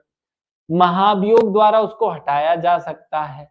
5 वर्ष के बाद भी तब तक अपने पद पर कार्य करता है जब तक उत्तराधिकारी ना आ जाए। जब तक उसके अगले वाले व्यक्ति का चुनाव जीत करके अगला ना आ जाएगा तब तक वो अपने पद पर बना रहता है। पुनः निर्वाचन, कितनी भी बार व्यक्ति अपना निर्वाचन लड़ सकता है, चुनाव लड़ सकता है कितनी भी बार, लेकिन जनरली हमारे यहाँ 2 बार से ज्यादा कोई नहीं लड़ा आज तक। महाभियोग लगाने की क्या प्रोसीजर है? महाभियोग आर्टिकल 61 में दिया हुआ है। कहां दिया है? 61 में, आर्टिकल 61। संविधान का उल्लंघन करने पर ही लगाया जा सकता है। पहली लाइन तो ये रटो कि महाभियोग जो है, महाभियोग ये आर्टिकल 61 के तहत लगाया जाता है और वहां लिखा है कि केवल एक ही बात हुई हो, संविधान का उल्लंघन किया हो, संविधान का उल्लंघन करने पर ही किसी भी राष्ट्रपति पर किसी भी समय महाभियोग लगाया जाएगा, नहीं तो नहीं लगाया जाएगा। अब लगाने की प्रक्रिया क्या है, लगाने की प्रक्रिया जो है वो कहां दी हुई है, तो याद रखना आर्टिकल 56 में भी महाभियोग का वर्णन है और आर्टिकल 61 में भी महाभियोग का वर्णन है। आर्टिकल 56 में जहां पदावधि दी गई है वहां यूं लिखा हुआ है कि वहां सामान्यतः अपने 5 वर्ष के लिए कार्यकाल पद को ग्रहण करेगा। अब महाभियोग लगाया जाता है तो बीच में भी उसके पद को खत्म किया जा सकेगा, लेकिन 61 में उसकी प्रोसीजर दी हुई है। क्या दिया हुआ है? प्रोसीजर, प्रक्रिया। तो आपको याद रखना महाभियोग की प्रक्रिया जो है वो पहला 3 पॉइंट इसमें मैं बना रहा हूं रटने के लिए, आप लोग कंफ्यूज ना हो इसलिए कि संसद के किसी भी सदन से वो शुरू की जा सकेगी। मतलब महाभियोग का जो प्रोसीजर है वो संसद के किसी भी सदन से शुरू किया जा सकेगा। अब जिस भी सदन में शुरुआत होगी वहां एक चौथाई सदस्य एक पेपर पर लिखेंगे कि हम चाहते हैं कि राष्ट्रपति पर महाभियोग लगाया जाए, और फिर आज जैसे 1/4% लोगों ने ये लिखना है कि हम चाहते हैं कि, और 14 दिन के पहले पूर्व सूचना देनी है। मतलब आज अगर आपने ये पेपर पे लिख कर दिया तो 14 दिन बाद महाभियोग आएगा, 14 दिन के अंदर 14 दिन का टाइम देना है, 14 डेज का। तो ये एक चौथाई और ये 14, ये इसमें ऐसा ही डंडा, तो ये पहली एक वर्ड याद रखना।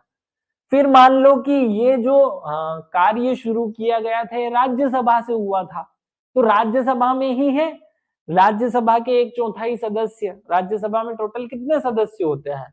तो लगभग 238 या 230 के आसपास होते हैं। उसका एक चौथाई आपको निकाल लेना है। उसका एक चौथाई कितना होता है? 230 का, 230 का, जल्दी से बताओ भाई। 230 का एक चौथाई मतलब 57 लगभग होने चाहिए।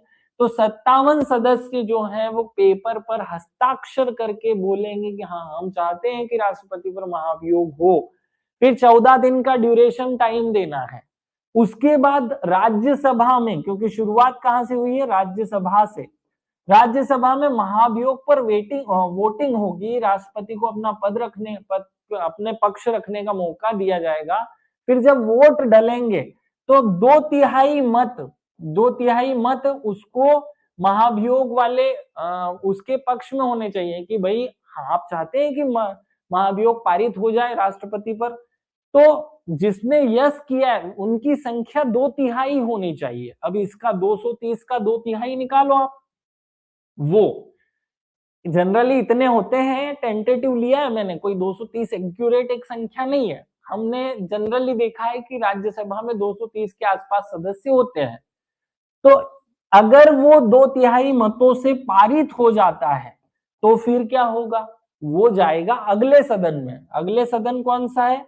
अगर वो लोकसभा में हुआ होता तो राज्यसभा जाता, राज्यसभा में शुरू हुआ है तो लोकसभा जाएगा। राज्यसभा में कोई समय वमय नहीं देना है, राज्यसभा में एक निश्चित दिन वोटिंग होगी, 2/3 मतों से वहां भी पारित हो जाए तो फिर क्या होगा? मान लिया जाएगा कि हमारा जो महाभियोग है वो पास हो गया। और जिस समय लोकसभा में ये 2/3 मतों से पारित होगा उसी समय पर मान लिया जाएगा कि हमारे राष्ट्रपति का पद 0 हो गया है, खाली हो गया है। उसके बाद राष्ट्रपति एक भी साइन नहीं घुमा पाएंगे, एक भी साइन नहीं कर पाएंगे, वो महाभियोग के द्वारा पद से हटा दिए गए हैं। ये आपको प्रक्रिया रट करके रखनी है कि भैया सबसे पहले तो संसद के किसी भी सदन में लाया जा सकता है। जिस भी सदन में लाया जाएगा उस सदन के 1/4 सदस्य जो है वो एक आरोप पत्र पर हस्ताक्षर करके 14 दिन का टाइम देते हुए कहेंगे कि हम चाहते हैं कि लाया जाए। फिर उस सदन में 2/3 बहुमत से उसको पारित करवाना है। और दूसरा सदन भी 2/3 बहुमत से अगर इसको पारित कर देता है तो मान लिया जाएगा कि राष्ट्रपति का पद तुरंत 1 मिनट के अंदर अंदर खाली हो चुका है। वो व्यक्ति भी जीवित है, सब कुछ है, लेकिन पद खाली हो गया है। अब वो व्यक्ति जो राष्ट्रपति था वो राष्ट्रपति नहीं रह गया है, ऐसा माना जाएगा। आज तक भारत में कभी नहीं हुआ है, आपको याद रखना है। पद रिक्त किन स्थितियों में हो सकता है? अगर उसका कार्यकाल समाप्त हो जाता है तो पद रिक्त हो जाएगा। अगर उसने त्याग पत्र दे दिया है उपराष्ट्रपति को तो, अगर उस पर महाभियोग लगा दिया गया है, उसकी मृत्यु हो गई है, या उसका निर्वाचन जो है वो सुप्रीम कोर्ट ने अयोग्य घोषित कर दिया है, मतलब निर्वाचन को ही निरस्त कर दिया जाए कि निर्वाचन में तो घपला हुआ था। इन 5 स्थितियों में उसका पद रिक्त हो सकता है। इसके अलावा राष्ट्रपति का पद किसी स्थिति में रिक्त नहीं हो सकता। सर, जब राष्ट्रपति हटा दिए हैं और कोई नया दावेदार नहीं आया है तो वहां पद पर रहेगा क्या? नहीं। अगर राष्ट्रपति को हटा दिया गया है और नया उम्मीदवार नहीं आया है तो उपराष्ट्रपति आर्टिकल 62 की शक्तियों के तहत, आर्टिकल 62 क्या कहता है? आकस्मिक स्थितियां ये 5 है तो सही। इन आकस्मिक स्थितियों में जो भारत के उपराष्ट्रपति हैं वो उपराष्ट्रपति ही राष्ट्रपति बन करके कार्यवाहक उपराष्ट्रपति के रूप में काम करेंगे। नया आएगा वो अपने हिसाब से एक फिर से चुनाव लड़ करके आएगा, लेकिन ये जो हट गया है वो तो खाली हो गया, पोस्ट खाली, बस खत्म, वो साइन नहीं कर सकता, वो व्यक्ति तो नहीं कर सकता। हाँ, आपको उपराष्ट्रपति से कराना है तो राष्ट्रपति का काम करा लो, वो अलग बात है। चलो अगले पॉइंट पर आओ। एक कोर्ट केस मैं बाद में बताऊंगा, मुझे आप याद कराना, जया बच्चन वर्सेस भारत संघ विवाद 2006 का है ये। मैं बीच में घुसेड़ दूंगा तो थोड़ा सा गड़बड़ करेगा। अब हम आर्टिकल वाइज चीजों को रिकॉल कर लेते हैं। आर्टिकल्स जो हैं 54 क्या कहता है ये आपको याद होना चाहिए कि राष्ट्रपति के निर्वाचन की बात करता है। आर्टिकल 54 क्या कहता है? भारत के राष्ट्रपति के निर्वाचन की बात करें।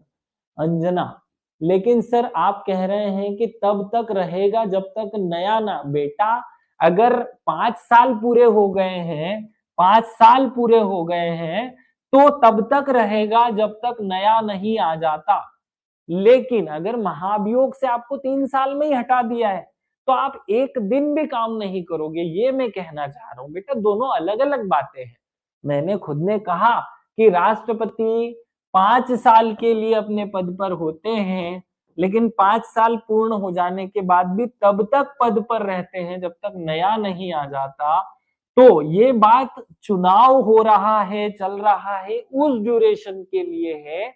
यहाँ जो हमने अभी बात डिस्कस की है वो महाअभियोग की है कि मान लो हमारे भारत की राष्ट्रपति द्रौपदी मुर्मू है, मैं किसी का नाम ना लूं नहीं तो गड़बड़ हो जाएगी, तो एक्स नाम के कोई व्यक्ति हमारे भारत के राष्ट्रपति हैं और अगर इनका कार्यकाल अभी 3 वर्ष हुआ और हमने संसद में महाभियोग ला दिया और महाभियोग ला दिया तो इनका पद खाली हो गया। अब ये 1 मिनट भी इस पद पर काम नहीं करेंगे। हाँ, अगर कोई महाभियोग नहीं लाया जाता है तो 5 साल पूरा किया फिर, लेकिन तब तक रहेंगे जब तक कि नया नहीं आ जाता। वो अलग अलग बातें हैं, दिमाग में सेट करो। अब मैं आर्टिकल्स जो हैं उनकी डीपनेस पे जा रहा हूं, एक एक आर्टिकल के अंदर घुस करके कुछ बातें बताता हूं। राष्ट्रपति के निर्वाचन की बात करता है आर्टिकल 54। राष्ट्रपति का निर्वाचन ऐसे निर्वाचक गण से, सदस्यों से कराया जाएगा जिसमें संसद के दोनों सदनों के निर्वाचित सदस्य, राज्य की विधानसभाओं के निर्वाचित सदस्य। स्पष्टीकरण, इस अनुच्छेद और अनुच्छेद 55 में प्रयुक्त राज्य शब्द में राष्ट्रीय राजधानी क्षेत्र और दिल्ली और पुडुचेरी भी आते हैं। ये बहुत काम की बात है।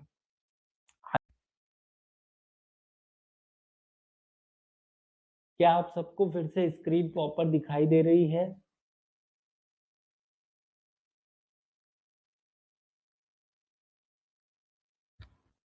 क्या आप सब लोगों को स्क्रीन प्रॉपर दिखाई दे रही है? हम आगे बढ़े, इस यात्रा को आगे बढ़ाएं।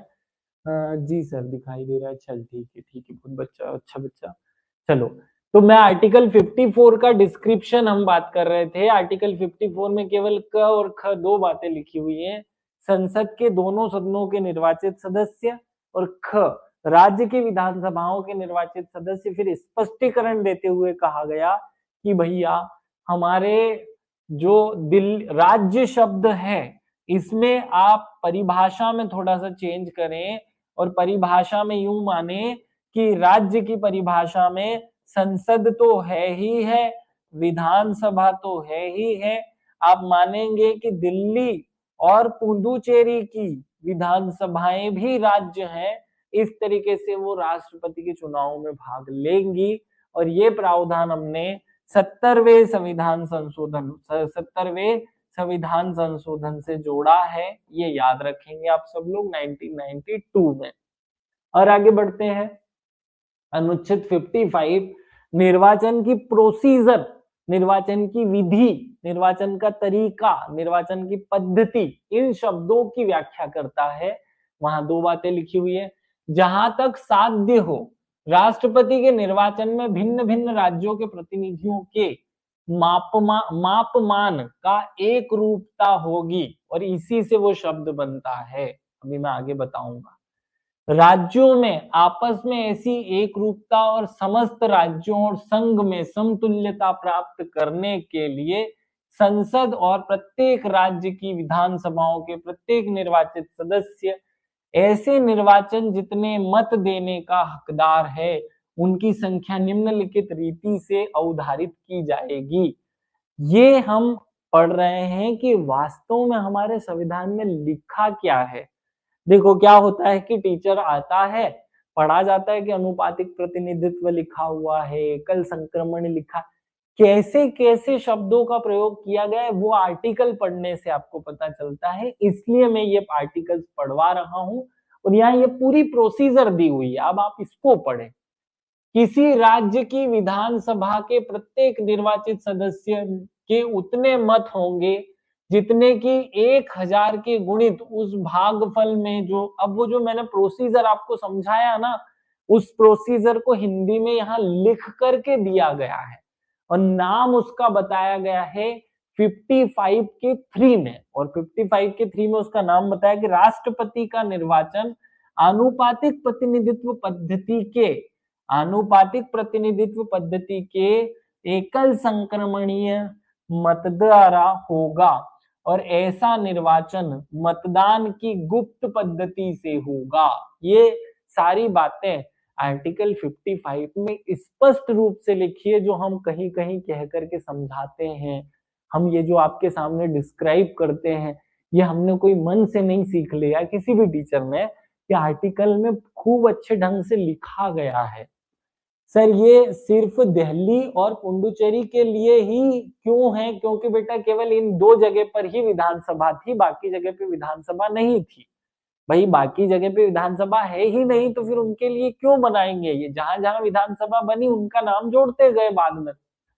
स्पष्टीकरण, इस अनुच्छेद में जनसंख्या पद में ऐसी अंतिम पूर्ववर्ती जनगणना में अभी निश्चित की गई जनसंख्या अभिप्रेत है जिसके सुसंगत आंकड़े प्रकाशित हो गए हैं, परंतु इस स्पष्टीकरण में अंतिम पूर्ववर्ती जनगणना के प्रति जिसके सुसंगत आंकड़े प्रकाशित हो गए हैं निर्देश तक, जब तक कि 2026 के पश्चात की पहली जनगणना ना आ जाए 1971 की जनगणना का ही प्रयोग किया जाएगा। ये भी साफ साफ हमारे संविधान में लिखा है, कोई हम मन से मान नहीं सकते, हम मन से कुछ भी जोड़ नहीं सकते। ये सब का सब, ये जो हम कहते हैं ना, ये एक एक बात हमारे संविधान में लिखी हुई है, इसलिए हमें ये सब बातें लेनी है, समझनी है, इस कारण से ये आधार बनते हैं। अब आर्टिकल 56 बड़ा सिंपल है, वो पदावधि की बात करता है, लेकिन यहाँ से यूपीएससी कितना घुमा करके प्रश्न बना लेता है। देखो समझो आर्टिकल 56 में क्या लिखा है वो पढ़कर सुनाता हूँ। राष्ट्रपति अपने पद ग्रहण की तारीख से 5 वर्ष, पद ग्रहण की तारीख से 5 वर्ष की अवधि तक पद धारण करेगा, परंतु, ये परंतु बोला है, परंतु राष्ट्रपति उपराष्ट्रपति को संबोधित अपने हस्ताक्षर सहित लेख या पत्र मुद्रा द्वारा त्याग पत्र दे सकता है। ये पहली बात कि देखो सिंपल सी बात है, जिस दिन उसने पद ग्रहण किया उस तारीख से 5 वर्ष जिस दिन पूरे होंगे कैलेंडर के हिसाब से, तब तक अपने पद पर रहेगा। लेकिन परंतु राष्ट्रपति उपराष्ट्रपति को संबोधित करके अपना त्याग पत्र दे सकता है। संविधान का अतिक्रमण करने पर राष्ट्रपति को अनुच्छेद 61 में उपबंधित पद्धति से महाभियोग द्वारा हटाया जा सकता है। अब भी मैंने कहा ना, अगर एग्जामिनर कोई बहुत इंटेलिजेंट बच्चा आपसे होशियार बने तो उससे ये पूछ लो कि राष्ट्रपति को महाभियोग की प्रक्रिया से हटाया जाएगा, ये कहां लिखा है, 100% वो आपको आंसर 61 करेगा, लेकिन ये गलत आंसर है। आर्टिकल 61 में महाभियोग की प्रोसीजर का वर्णन है, प्रक्रिया का वर्णन है। आर्टिकल 56 में ये बताया गया है कि राष्ट्रपति को महाभियोग से हटाया जा सकता है। और दोनों अलग अलग बातें, देखो 61 और 56 में जमीन आसमान का अंतर है। 61 यूं कहता है कि प्रक्रिया, प्रोसीजर क्या होगा महाभियोग का। ये महाभियोग बहुत सारे लोगों को हटाने की प्रक्रिया है, महाभियोग बहुत सारे लोगों को हटाने की प्रक्रिया, लेकिन राष्ट्रपति को महाभियोग से हटाया जा सकता है।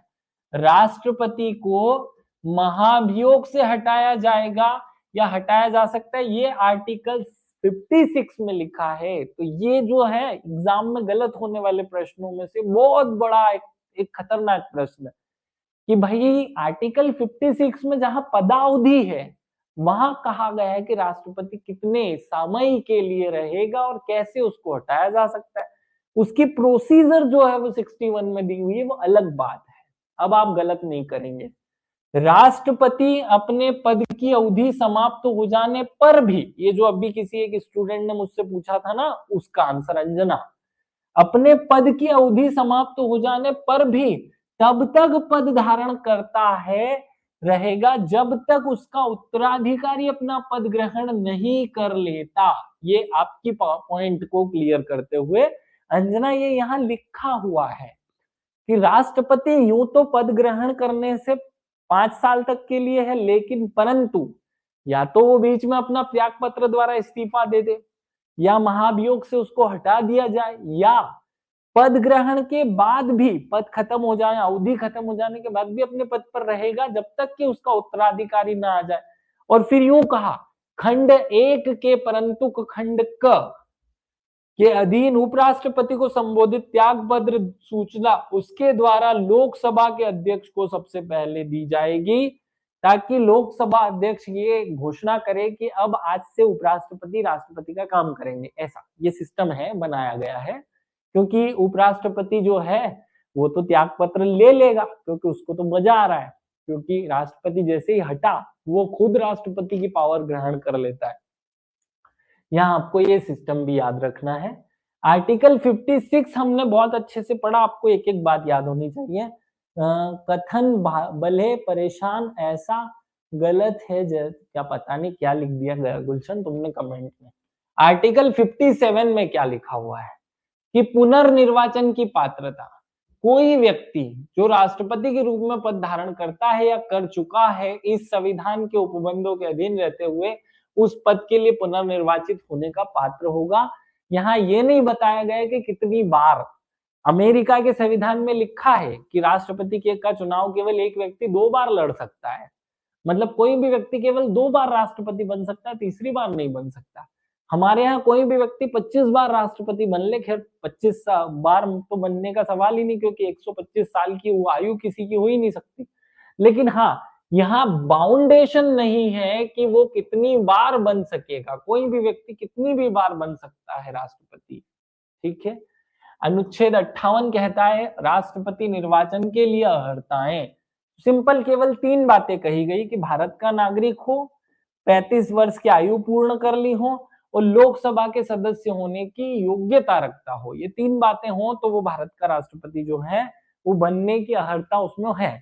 कोई व्यक्ति जो भारत सरकार या किसी राज्य की सरकार के अधीन अथवा उक्त सरकार में किसी भी नियंत्रण में किसी स्थानीय या अन्य प्राधिकारी के अधीन कोई लाभ का पद धारण करता है, राष्ट्रपति निर्वाचन के लिए पात्र नहीं होगा।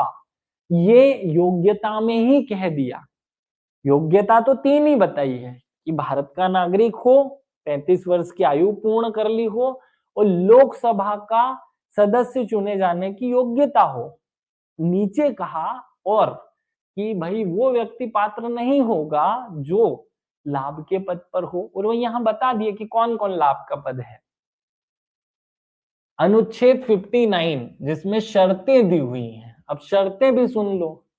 राष्ट्रपति संसद के किसी सदन या किसी राज्य के विधानमंडल के किसी सदन का सदस्य नहीं होगा। मतलब अगर कोई व्यक्ति राष्ट्रपति चुन लिया गया है तो वहां विधायक या सांसद नहीं बन सकता, उसको पहले उस पोस्ट से त्याग पत्र देना होगा, फिर जाकर के वो राष्ट्रपति की शपथ ग्रहण कर पाएगा। यदि संसद के किसी सदन या किसी राज्य के विधानमंडल के किसी सदन का कोई सदस्य राष्ट्रपति निर्वाचित हो जाता है तो वह यह समझा जाएगा कि उसने उस सदन में अपना स्थान राष्ट्रपति के रूप में पद ग्रहण की तारीख से ही खाली कर दिया है। मतलब सांसद या विधायक का पद उसने त्याग दिया है, ऐसा मान लिया जाएगा। राष्ट्रपति अन्य कोई लाभ का पद धारण नहीं करेगा। राष्ट्रपति बिना किराए दिए शासकीय निवास में रहेगा, उसकी सैलरी मिलेगी, उसकी सैलरी में उसके कार्यकाल के दौरान कोई नेगेटिव परिवर्तन नहीं किया जा सकेगा। ये सब बातें उसकी शर्तें हैं। अब आते हैं उसकी शपथ और प्रतिज्ञान पर, वो जो अभी किसी ने पूछा था। प्रत्येक राष्ट्रपति या प्रत्येक व्यक्ति जो राष्ट्रपति के रूप में कार्य कर रहे हैं, प्रत्येक राष्ट्रपति या प्रत्येक व्यक्ति जो राष्ट्रपति के रूप में कार्य कर रहे हैं या उसके कृत्यों का निर्वहन कर रहे हैं, अपना पद ग्रहण करने के पहले भारत के मुख्य न्यायमूर्ति या उसकी अनुपस्थिति में उच्चतम न्यायालय के उपलब्ध ज्येष्ठतम न्यायाधीश के समक्ष निम्नलिखित प्रारूप में शपथ का प्रतिज्ञान लेगा, शपथ लेगा। और शपथ क्या होगी?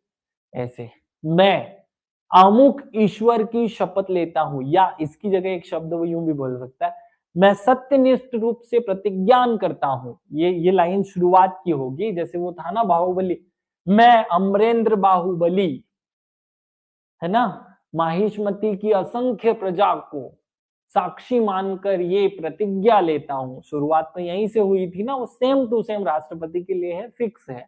मैं ईश्वर को साक्षी मानकर शपथ लेता हूं, ये पहली लाइन होगी।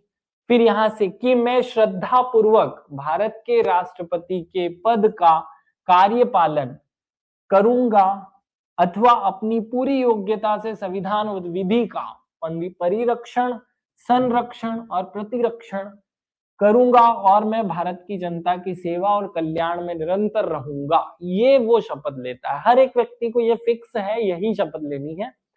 अब यहाँ थोड़ा सा रुक करके एक बात समझ लो कि हमारे जितने भी पोस्ट हैं, राष्ट्रपति, प्रधानमंत्री, उनमें राष्ट्रपति एक अलग प्रकार की शपथ लेता है और बाकी सब लोग एक अलग प्रकार की शपथ लेते हैं। तो केवल राष्ट्रपति की शपथ होती है कि मैं संविधान का संरक्षण करूंगा, परिरक्षण करूंगा। संविधान का संरक्षण, परिरक्षण, प्रतिरक्षण, ये सब मैं करूंगा, ऐसी वो शपथ लेता है।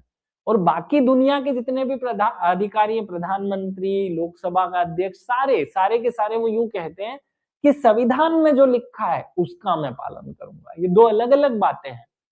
एक यूं कह रहा है कि मैं संविधान की रक्षा करूंगा और एक यूं कह रहा है कि जो संविधान में लिखा है मैं उसके तहत अपने आप को चलाऊंगा। दोनों अलग अलग बातें हैं। तो राष्ट्रपति जो है तो संविधान के संरक्षण, परिरक्षण आदि करने की, प्रतिरक्षण करने की शपथ लेते हैं। बाकी सब लोग उसके तहत अपने अपने अपने द्वारा किए गए कृत्यों का ईमानदारी से निर्वहन, या संविधान द्वारा मुझे दिए गए कार्यों का मैं ईमानदारी से निर्वहन करूंगा, इस बात की शपथ लेते हैं। समझ गए होंगे।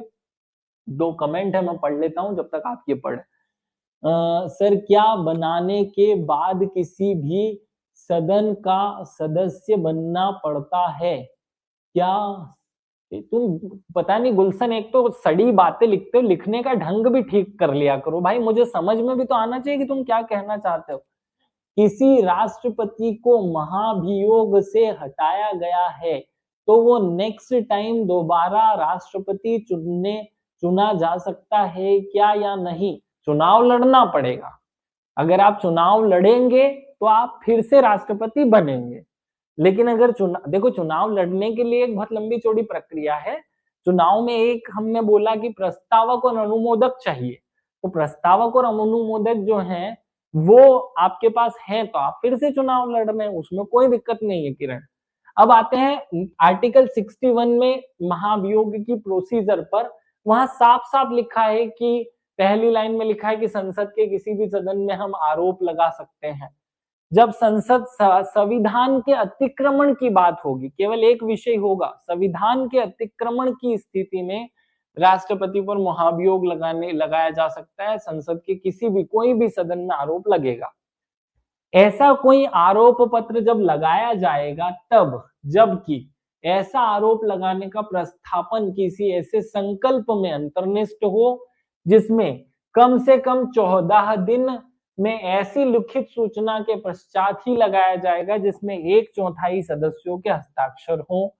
उस सदन की कुल सदस्य संख्या के कम से कम 2/3 कुल सदस्य, देखो यहाँ पिक्चरें उलझती हैं, उपस्थित सदस्यों का 2/3 अलग होता है और कुल सदस्य, तो राष्ट्रपति में सब जगह कुल सदस्य शब्द का उपयोग है। मतलब हमारे जो राज्यसभा में कुल सदस्य हैं वो 245 होते हैं और उस समय वर्तमान में उपस्थित 210 भी हो सकते हैं। हो सकता है कोई आदमी बीमार हो गया, उस दिन आया ना हो, तो वो टोटल उपस्थित। तो यहाँ उपस्थित शब्द नहीं लिखा है, यहाँ लिखा है कुल सदस्यों। कितना लिखा है? कुल सदस्यों का 2/3 से अगर उसे पारित करते हैं तो वो पारित हो जाएगा, अगले सदन के पास जाएगा। यहाँ लिखा है ना अगले सदन। जब आरोप संसद के किसी एक सदन द्वारा प्रकार लगाया जाए तो दूसरे सदन के पास जाएगा, दूसरा सदन उसकी अन्वेषणा करेगा, अन्वेषणा में उपस्थित होने का तथा अपना प्रतिनिधित्व के माध्यम से अपना पक्ष रखने का राष्ट्रपति को अधिकार दिया जाएगा। फिर जब दूसरा पक्ष उसकी बातें सुन लेगा तो वो भी उस पर वोटिंग करेगा और अगर वो भी 2/3 बहुमत से कुल सदस्य संख्या के कम से कम 2/3 बहुमत से पारित कर दिया जाए तो राष्ट्रपति उसी तारीख उसी मिनट से अपने पद से रिक्त माना जाएगा, उसका पोस्ट खाली हो जाएगा। अगली बात, राष्ट्रपति के पद में रिक्ति को भरने के लिए निर्वाचन करने की समय और आकस्मिक रिक्ति को भरने की स्थितियां क्या होगी, वो आर्टिकल 62 कहता है। राष्ट्रपति के पदावधि के समाप्त होने पर रिक्ति को भरने के लिए निर्वाचन की पदावधि समाप्ति के पहले ही पूर्ण कर लेनी है। इस लाइन का ये मतलब है कि जब द्रौपदी मुर्मू अपने पद को छोड़ने की, जब उनके 5 साल कंप्लीट होने वाले रहेंगे, तो 5 साल जिस दिन कंप्लीट होने वाले रहेंगे उससे पहले ही आपको अगले व्यक्ति का चुनाव कर लेना है। ये लिखा हुआ है पहली लाइन में। राष्ट्रपति की मृत्यु, पद त्याग या पद से हटाए जाने या अन्य किसी कारणों से उसके पद के रिक्ति को भरने के लिए निर्वाचन रिक्त होने की तारीख के पश्चात यथाशीघ्र या किसी भी दशा में 6 महीने के बीत जाने के अंदर ही करना है। रिक्ति को भरने के लिए निर्वाचित व्यक्ति अनुच्छेद 56 के उपबंध 56 के उपबंध 2 के अधीन रहते हुए अपने पद ग्रहण की तारीख से 5 वर्ष की अवधि के लिए उस पद पर आएगा। मतलब ये कहा जा रहा है कि अगर जाकिर हुसैन जो भारत के तीसरे राष्ट्रपति थे ना, याद है ना आपको, फखरुद्दीन अली अहमद, वो वाली पूरी लाइन मैंने रटवा दी। तो ये अगर 2.5 साल में मर गए थे तो अगला जो व्यक्ति आएगा वो केवल 2.5 साल के लिए नहीं होगा, वो पूरे 5 साल के लिए होगा। ये कहा जा रहा है इस लाइन में। गुलशन सर, क्या राष्ट्रपति बनने के बाद किसी सदन का सदस्य बनना पड़ता है? बिल्कुल भी नहीं बनना पड़ता बेटा। अगर राष्ट्रपति बनने के बाद सदन का सदस्य बनना पड़ेगा तो कितनी बुरी बात है। जो व्यक्ति भारत का सर्वोच्च नागरिक है, जो व्यक्ति भारत का सर्वश्रेष्ठ व्यक्ति बन चुका है, अब वो किसी टुच्ची सी पोस्ट पर क्यों जाएगा? उसे तो वो पद त्यागना होगा। अगर उसके पास है भी तो राष्ट्रपति अगर किसी विधायक, सांसद, किसी भी प्रकार की महापौर, वहापौर कुछ भी है, तो जिस दिन वो राष्ट्रपति की शपथ लेगा उससे पहले वो उस पद को त्याग देगा, क्योंकि अब वो बन रहा है जो कोई और नहीं बन सकता। बहुत बड़ी पोस्ट है वो, इसलिए अकेला एक ही पद आपके पास रहेगा, नहीं पद का त्याग करेगा। वेरी गुड, ठीक है श्वेता। अगर किसी सदन के सदस्य हैं तो वो अपना पद का त्याग पत्र करेंगे। अब आर्टिकल 72 एक और आर्टिकल है जो संविधान के तहत या हमारे राष्ट्रपति को विशेष शक्तियां देता है। जिसे हम क्षमादान की शक्ति कहते हैं। क्षमादान की शक्ति 3 स्थितियों में काम करती है। या तो हमारे केंद्रीय कानून हो केंद्रीय विधि के विरुद्ध। अब ये आप समझना, केंद्रीय विधि के विरुद्ध सैन्य न्यायालय ने हमको सजा दे दी हो या मृत्युदंड की सजा दी हो, ये बात समझाने के लिए मैं यहाँ कुछ लिख रहा हूं। क्षमादान का वर्णन आर्टिकल 72 में है। पहली बात, क्षमादान राष्ट्रपति और राज्यपाल दोनों के पास है। किसके पास है? राष्ट्रपति के पास भी है और राज्यपाल के पास भी है, ये दोनों के पास है। कौन सी स्थिति में राष्ट्रपति क्षमा करेगा और कौन सी स्थिति में राज्यपाल क्षमा करेगा, ये समझो।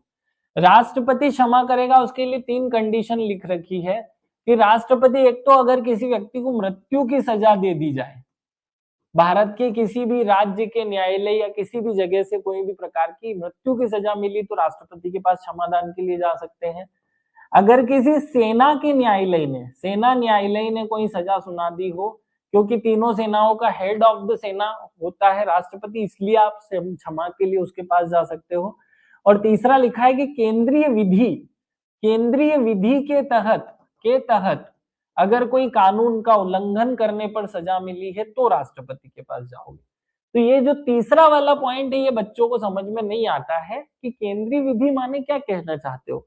देखो, हमारे देश में मध्य प्रदेश भी है और इंडिया भी है। इंडिया के लिए कानून बनाने का काम संसद करती है और मध्य प्रदेश के लिए कानून बनाने का काम हमारी विधानसभा करती है। तो जैसे कि मध्य प्रदेश की विधानसभा ने मध्य प्रदेश के लिए, केवल मध्य प्रदेश के लिए कानून बना सकती है मध्य प्रदेश की विधानसभा। तो मध्य प्रदेश की विधानसभा ने मध्य प्रदेश के लिए कानून बनाया, XYZ नाम का कानून। मैं एक आध का नाम ले लूं क्या अगर आप चाहें तो? मतलब कॉन्ट्रोवर्सीज होती है इसलिए मैं कुछ नाम लेने से बचता हूं। मान लो कि मध्य प्रदेश की विधानसभा ने एक कानून बनाया है, कोई भी XYZ नाम का कानून, जो केवल मध्य प्रदेश पर लागू होगा। अब कोई एक व्यक्ति उसका उल्लंघन करता है तो उसको सजा दी जाएगी कोर्ट द्वारा। तो वो व्यक्ति जो कि मध्य प्रदेश विधानसभा द्वारा बनाए गए कानून के द्वारा सजा मिली है जिसको, तो वो राष्ट्रपति के पास नहीं जाएगा क्षमा मांगने, वो राज्यपाल के पास जाएगा, क्योंकि कानून किसका है? राज्य का है। केंद्रीय विधि क्या होती है? तो जितने भी हम कानून अभी पढ़ते हैं ना देश में, जितने भी हम कानून पढ़ रहे हैं, जैसे मुस्लिम महिला संरक्षण या मुस्लिम महिला विवाह अधिकार संरक्षण अधिनियम 2019, ये देश की संसद ने बनाया है। तो जो कानून देश की संसद ने बनाया है उसके तहत अगर किसी व्यक्ति को सजा मिलती है, जैसे IPC, जैसे CRPC, जैसे CPC, ये जो कानून है वो देश के कानून है। जैसे वन अधिकार अधिनियम, पर्यावरण संरक्षण अधिनियम, ये सब देश के कानून है। तो देश के कानूनों के तहत अगर किसी को सजा मिलती है तो वो राष्ट्रपति के पास जा सकता है। अगर किसी राज्य विशेष के किसी कानून का उल्लंघन हुआ है तो वो राज्यपाल के पास जाएगा, ना कि राष्ट्रपति के पास। आपको ये समझना है कि राष्ट्रपति की क्षमादान की शक्ति इन 3 स्थितियों में ही है। 3 स्थितियां होनी चाहिए, 3 में से कोई एक स्थिति होगी तो ही राष्ट्रपति क्षमा करेगा। किसी राज्य में बनाई गई विधि के विरुद्ध अगर सजा मिली है तो उसको केवल मृत्युदंड मिलने पर वो राष्ट्रपति जाएगा, नहीं तो नहीं जा सकता। अब यहाँ आ जाओ फिर से, क्षमा, ये जो क्षमादान है इसके 5 प्रकार बताए गए हैं कि क्षमादान में 5 प्रकार की क्षमाएं होंगी। पहले वो क्षमा कर सकता है। क्षमा करने का मतलब है कि फ्री। किसी व्यक्ति को 7 साल की सजा मिली थी, राष्ट्रपति लिख कर दे दे, कह दे कि इस व्यक्ति की सजा मैं शून्य करता हूं, तो उसे कहेंगे उनने क्षमा कर दिया, इसको माफ कर दिया, पूरा माफ कर दिया। एक होता है लघुकरण। लघुकरण का मतलब होता है दंड के स्वरूप को बदलना, दंड के स्वरूप को बदल करके कम करना। कोर्ट सजा सुनाती है ना, IPC की धारा 302 के तहत आधी रातेहीन इस व्यक्ति को 7 साल कैद बामुशक्कत की सजा सुनाई जाती है। साथ में एक शब्द लिखती है कठोर या सश्रम कारावास। तो ये यहाँ पर उसकी सजा को 7 वर्ष से घटाकर 5 वर्ष, 3 वर्ष, 2 वर्ष कर दे, ऐसा कर सकता है। एक होता है परिहार। राष्ट्रपति कहे कि सजा तुम्हें 7 साल मिली है, सजा 7 साल ही होनी चाहिए, लेकिन कोर्ट ने कह दिया कठोर श्रम की सजा, तो मैं इस कठोर श्रम शब्द को हटा देता हूं, सजा तो उतनी ही रहेगी।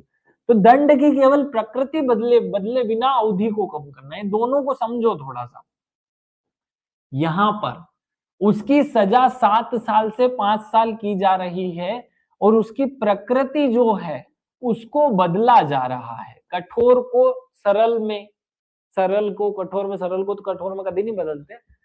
यहाँ 7 साल से केवल 5 साल की जा रही है। अगर था कठोर तो वो अभी भी कठोर ही रहेगा। ये दोनों बातों में अंतर है। यहाँ पर उसकी प्रकृति बदल दी जाती है और यहाँ प्रकृति नहीं बदली जाती है। विराम, विराम का मतलब होता है सजा तो उतनी ही दो जितनी कोर्ट ने दी है, लेकिन आज मत दो। आज ये आदमी को बुखार है, आज ये महिला गर्भवती है, गर्भवती को महिला को सजा देना या किसी ऐसे व्यक्ति को जो अभी किसी बीमारी से पीड़ित है, इसको ठीक हो जाता दो, फिर 7 साल की सजा। हम सजा तो उतनी ही रख रहे हैं लेकिन विराम कर रहे हैं। विशेष परिस्थिति में सजा कम करने की बजाय गर्भावस्था किसी स्थिति के लिए कुछ समय के लिए उस सजा को रोकना। प्रविलंबन, दंड में अस्थायी रोक लगा देना, दंड को अस्थायी रोक लगा देना कि 15 दिन के बाद देना है, इसको इतने दिन के बाद देना। ये दोनों एक जैसे लग रहे होंगे, लेकिन ये कुछ विशेष परिस्थितियों में लगता है, ये बिना विशेष परिस्थिति के भी लग जाता है। इस कारण से इन दोनों में ये अंतर है। 5 प्रकार की क्षमादान की शक्ति भारत के राष्ट्रपति के पास है, जो मैंने आपके सामने रखी। अब हमने छोटी सी एक शक्ति और पढ़नी है। आर्टिकल 111 में वीटो की शक्ति।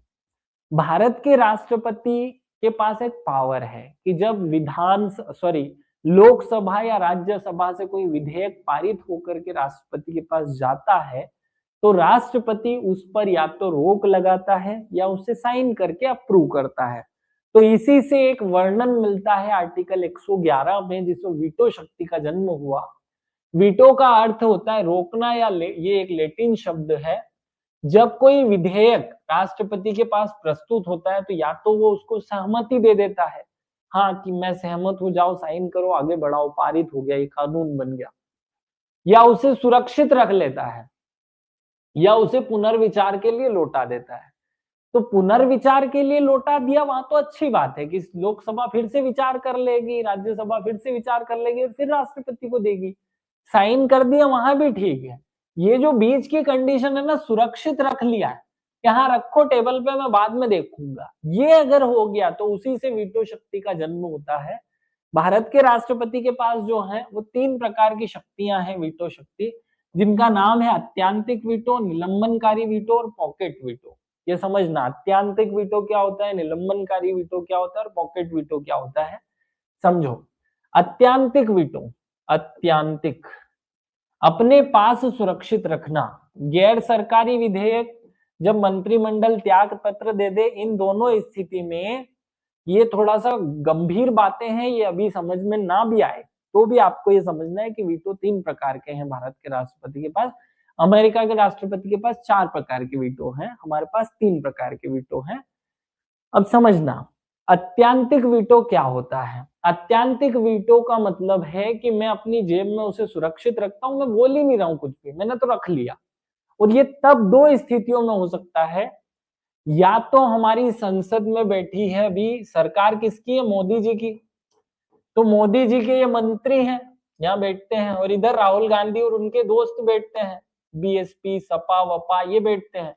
इनमें से कोई एक व्यक्ति, विपक्ष का कोई व्यक्ति अगर कानून बनाने का प्रस्ताव लाए तो उसे कहते हैं गैर सरकारी विधेयक। क्या कहते हैं, गैर सरकारी। तो अगर कोई गैर सरकारी विधेयक या इनके भी बिना मंत्री में से कोई सदस्य लाता है, बिना मंत्री, जो मंत्री नहीं है, वो भी अगर कोई विधेयक लाता है तो उसे भी कहते हैं गैर सरकारी विधेयक। तो जब कोई गैर सरकारी विधेयक जो कि वर्तमान में मंत्री नहीं है उस व्यक्ति द्वारा लाया जाता है तो उस पर राष्ट्रपति अत्यांतिक वीटो ले सकता है, बिना जवाब दिए पड़े रहने दो उसको। और जब मंत्रिमंडल जिसने उस विधेयक को पारित किया है वो त्याग पत्र दे दे तो ऐसी स्थिति में अत्यांतिक वीटो काम करता है, अन्य स्थिति में अत्यांतिक वीटो काम नहीं करता। दूसरा, निलंबनकारी वीटो। निलंबनकारी वीटो का मतलब होता है कि मैं तो पास नहीं कर रहा हूं, तुम एक बार फिर से सोचो। तो पुनर्विचार हेतु इसमें लौटा दिया जाता है। ये धन विधेयक पर नहीं लागू होता, धन विधेयक को पुनर्विचार के लिए नहीं लौटाया जा सकता। ऐसा पूछेंगे आपकी, क्यों सर धन विधेयक को पुनर्विचार के लिए नहीं लौटा सकते, क्योंकि धन विधेयक जो है वो पहले ही जब लाया जाता है उससे पूर्व ही स्वीकृति ले ली जाती है राष्ट्रपति की। लाने के लिए ही साइन राष्ट्रपति के चाहिए, तो जिस चीज को लाने की स्वीकृति पहले ही राष्ट्रपति से ले ली गई है, उस पर फिर पुनर्विचार वाला ऑप्शन नहीं देंगे। इसलिए धन विधेयक को छोड़कर बाकी सब चीजों पर राष्ट्रपति पुनर्विचार के लिए लौटा सकता है। लेकिन हमारे संविधान में लिखा है 78वें संविधान 44वें संविधान संशोधन 1978 से कि अगर राष्ट्रपति किसी विधेयक को एक बार पुनर्विचार के लिए लौटाता है और सदन लोकसभा या राज्यसभा उस पर फिर से विचार करके राष्ट्रपति को देता है, तो दूसरी बार राष्ट्रपति उस पर पुनर्विचार का नहीं बोल सकता। अब उसको मजबूरीवश साइन करना ही पड़ेगा, उसको सहमति देनी पड़ेगी। तीसरा होता है पॉकेट वीटो। राष्ट्रपति ना तो सहमति दे और ना अस्वीकृत करके लौटाए। 1976 में हमारे देश के राष्ट्रपति थे ज्ञानी जेल सिंह। नाम क्या था? ज्ञानी जेल सिंह। उस समय की जो इंदिरा गांधी की सरकार थी, इंदिरा गांधी का तो निधन हो गया था, सॉरी, मैं क्षमा चाहता हूँ। 1984 में 31 दिसंबर को उनका देहांत हो गया था। तो 1986 में ज्ञानी जेल सिंह की जो सरकार थी, वो संसद द्वारा एक कानून पास होता है जिसका नाम होता है भारतीय डाक विधेयक या डाक अधिनियम, संशोधन अधिनियम। वो पारित होता है, लोकसभा और राज्यसभा दोनों उसको पारित करके भेजती है राष्ट्रपति के पास। राष्ट्रपति उसको टेबल के कोने पर रख देते हैं कि ना तो मैं बोल रहा हूं कि सहमत हूं, ना मैं बोल रहा हूं असहमत हूं। धरा रहता है, बहुत साल तक रखा रहता है। संविधान संशोधन पर रोक नहीं लगा सकता वो वीटो वाला, क्योंकि संविधान संशोधन भी वैसा विधेयक है जिसमें राष्ट्रपति की पहले ही स्वीकृति ली जा चुकी है। तो धन विधेयक और राष्ट्रपति का संविधान संशोधन विधेयक, इन पर तो वीटो वाला ऑप्शन होते ही नहीं है। जो कॉमन कानून है उन पर ये बातें लागू होती हैं। तो वीटो शक्ति क्या होती है? वीटो शक्ति का मतलब होता है जेब में रख लेना, जवाब ना देना, ऐसी स्थितियां पैदा करना। वीटो तो एक बहुत बड़ा शब्द है जिसका मतलब है रोकना। किन किन कारणों से मैं रोक सकता हूँ चीजों को? तो या तो मैं कह दूं कि पुनर्विचार करके लाओ, या तो मैं सुरक्षित रख लूं, अत्यांतिक वीटो बोल दूं कि अत्यांतिक वीटो है। लेकिन मैं अत्यांतिक वीटो दो चीजों पर बोल सकता हूं, या तो मंत्रिमंडल इस्तीफा दे दे या गैर सरकारी विधेयक हो। अगर वो गैर सरकारी नहीं है, वो सरकार द्वारा ही लाया गया कानून है, तो ऐसी स्थिति में फिर मुझे पॉकेट वीटो का उपयोग करना पड़ेगा। पॉकेट वीटो का मतलब है कि मैं किसी भी कानून को अपनी टेबल पर रख दूं और ना बोलूं कि हाँ और ना बोलूं कि हाँ ना, तो वो पड़ा रहेगा टेबल पर। राज्य के विधेयक पर भी वीटो किया जा सकता है। अनुच्छेद 200 राज्य विधेयक पर राज्यपाल के पास 4 विकल्प देता है। आर्टिकल 200 यूं कहता है, आर्टिकल 200 कि हमारे राज्यपाल के पास जब कोई भी विधेयक ले जाया जाएगा तो वो 4 काम कर सकते हैं। या तो उस पर वो ऐसे ऐसे ऐसे करके साइन कर दे, या वो उसको सुरक्षित रख ले। सुरक्षित रखना मतलब वीटो हो जाना। पुनर्विचार के लिए लौटा दे कि विधानसभा फिर से विचार करे। उनके पास एक और ऑप्शन है जो राष्ट्रपति के पास नहीं है, वो यूं कह दे कि ये विधेयक राष्ट्रपति से पूछकर साइन करवाया जाए। तो जब वो कह देते हैं कि ये विधेयक राष्ट्रपति से साइन होना चाहिए, तो ये चौथा ऑप्शन राष्ट्रपति के पास तो था नहीं, क्योंकि राष्ट्रपति से बड़ा कोई अधिकारी नहीं, वो किसके पास भेजे। लेकिन राष्ट्रपति के पास भेज सकते हैं राज्यपाल। राज्यपाल के पास है कि मुझसे बड़ा अधिकारी राष्ट्रपति, तो उनसे पूछ करके लाओ। तो ये उसमें बोलते हैं कि भैया ये क्वेश्चन पर, ये इस विषय पर राष्ट्रपति जो है हस्ताक्षर करेंगे, उनसे सहमति ली जानी चाहिए। अनुच्छेद 201, 200 पढ़ लिया हमने, 201 के तहत राष्ट्रपति राज्य विधेयक पर 3 विकल्प ले सकते हैं।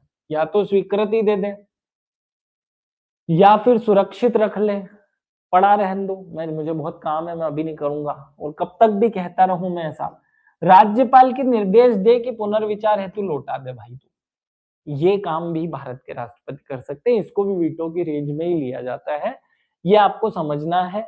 ये सारी बातें पढ़ने के बाद केवल एक आर्टिकल बचता है राष्ट्रपति का, 1, 2, 3। क्या बचता है? 1, 2, 3। 1, 2, 3 में दिया हुआ है अध्यादेश। अध्यादेश क्या होता है? अध्यादेश एक प्रकार का कानून होता है। जब हमारी संसद जो है वो अपने सदन में नहीं होती है, मतलब वो मीटिंग में नहीं होती है, तो उस स्थिति में हमारे राष्ट्रपति को एक शक्ति दी गई है कि वो तो सब सर्वे सर्वा है, वो खुद कानून बना सकता है, जिसे ऑर्डिनेंस कहते हैं। राष्ट्रपति के अध्यादेश जारी करने की शक्ति अनुच्छेद 1, 2, 3 में दी हुई है। कहाँ दी हुई है? 1, 2, 3 में। सत्रावसान की अवधि में, कहाँ कब लाया जाता है ये? सत्रावसान की अवधि में दोनों या कोई एक सदन सत्र ना चल रहा हो, या तो दोनों ना चल रहे हो, कोई एक ना चल रहा हो, क्योंकि कानून तो तब बनेगा ना जब दोनों सदन पारित करके भेजेंगे। एक सत्र भी नहीं चल रहा हो तो भी अध्यादेश जारी कर सकते हैं। जब राष्ट्रपति संतुष्ट हो कि विधेयक आवश्यक है, जैसे कपूर केस 1970 में कहा गया, ये मैं आगे आपको बताऊंगा। अध्यादेश केवल उन्हीं विषयों पर लाया जा सकता है जिन पर संसद कानून बना सकती है। ऐसे विषयों पर अध्यादेश जारी नहीं किया जा सकता जो राज्य की विधायिका के अंतर्गत आते हैं। भाई हमारे संविधान में सूचियों में विषयों का वर्णन है ना, विषय लिखे हुए हैं। संघ सूची पर कानून केंद्र बनाती है, राज्य सूची पर कानून राज्य की विधानसभा बनाती है। तो राज्य की विधानसभा वाले जो शब्द है उन पर अध्यादेश नहीं लाया जा सकता। संविधान संशोधन हेतु अध्यादेश नहीं लाया जा सकता। संविधान संशोधन तो पूरी प्रक्रिया से ही होगा, अकेला राष्ट्रपति एकमात्र व्यक्ति बन करके नहीं कर सकता। सत्र के होने पर प्रयुक्त होगा, 6 सप्ताह में निर्णय लेना होगा कि आपको इसे बनाकर रखना है। 6 सप्ताह में फिर वो सदन अगर वापस आ जाता है तो उसे उस पर साइन करने होंगे। बहुत सिंपल सी स्थितियां हैं अध्यादेश की। हम एक 123 नाम के आर्टिकल को एक बार और पढ़ेंगे जब उन अनुच्छेदों पर चलेंगे, लेकिन क्योंकि आज का विषय राष्ट्रपति था इसलिए ये सारी बातें बताना जरूरी था। राष्ट्रपति तब तक पूरा नहीं होता जब तक उसकी शक्तियां नहीं बताई जाए, क्षमादान की शक्ति, अध्यादेश की शक्ति, इसलिए ये बताया। मैं आशा करता हूँ कि ये जो क्लास है ये आप सब लोगों को बहुत अच्छे से समझ में आ गई होगी।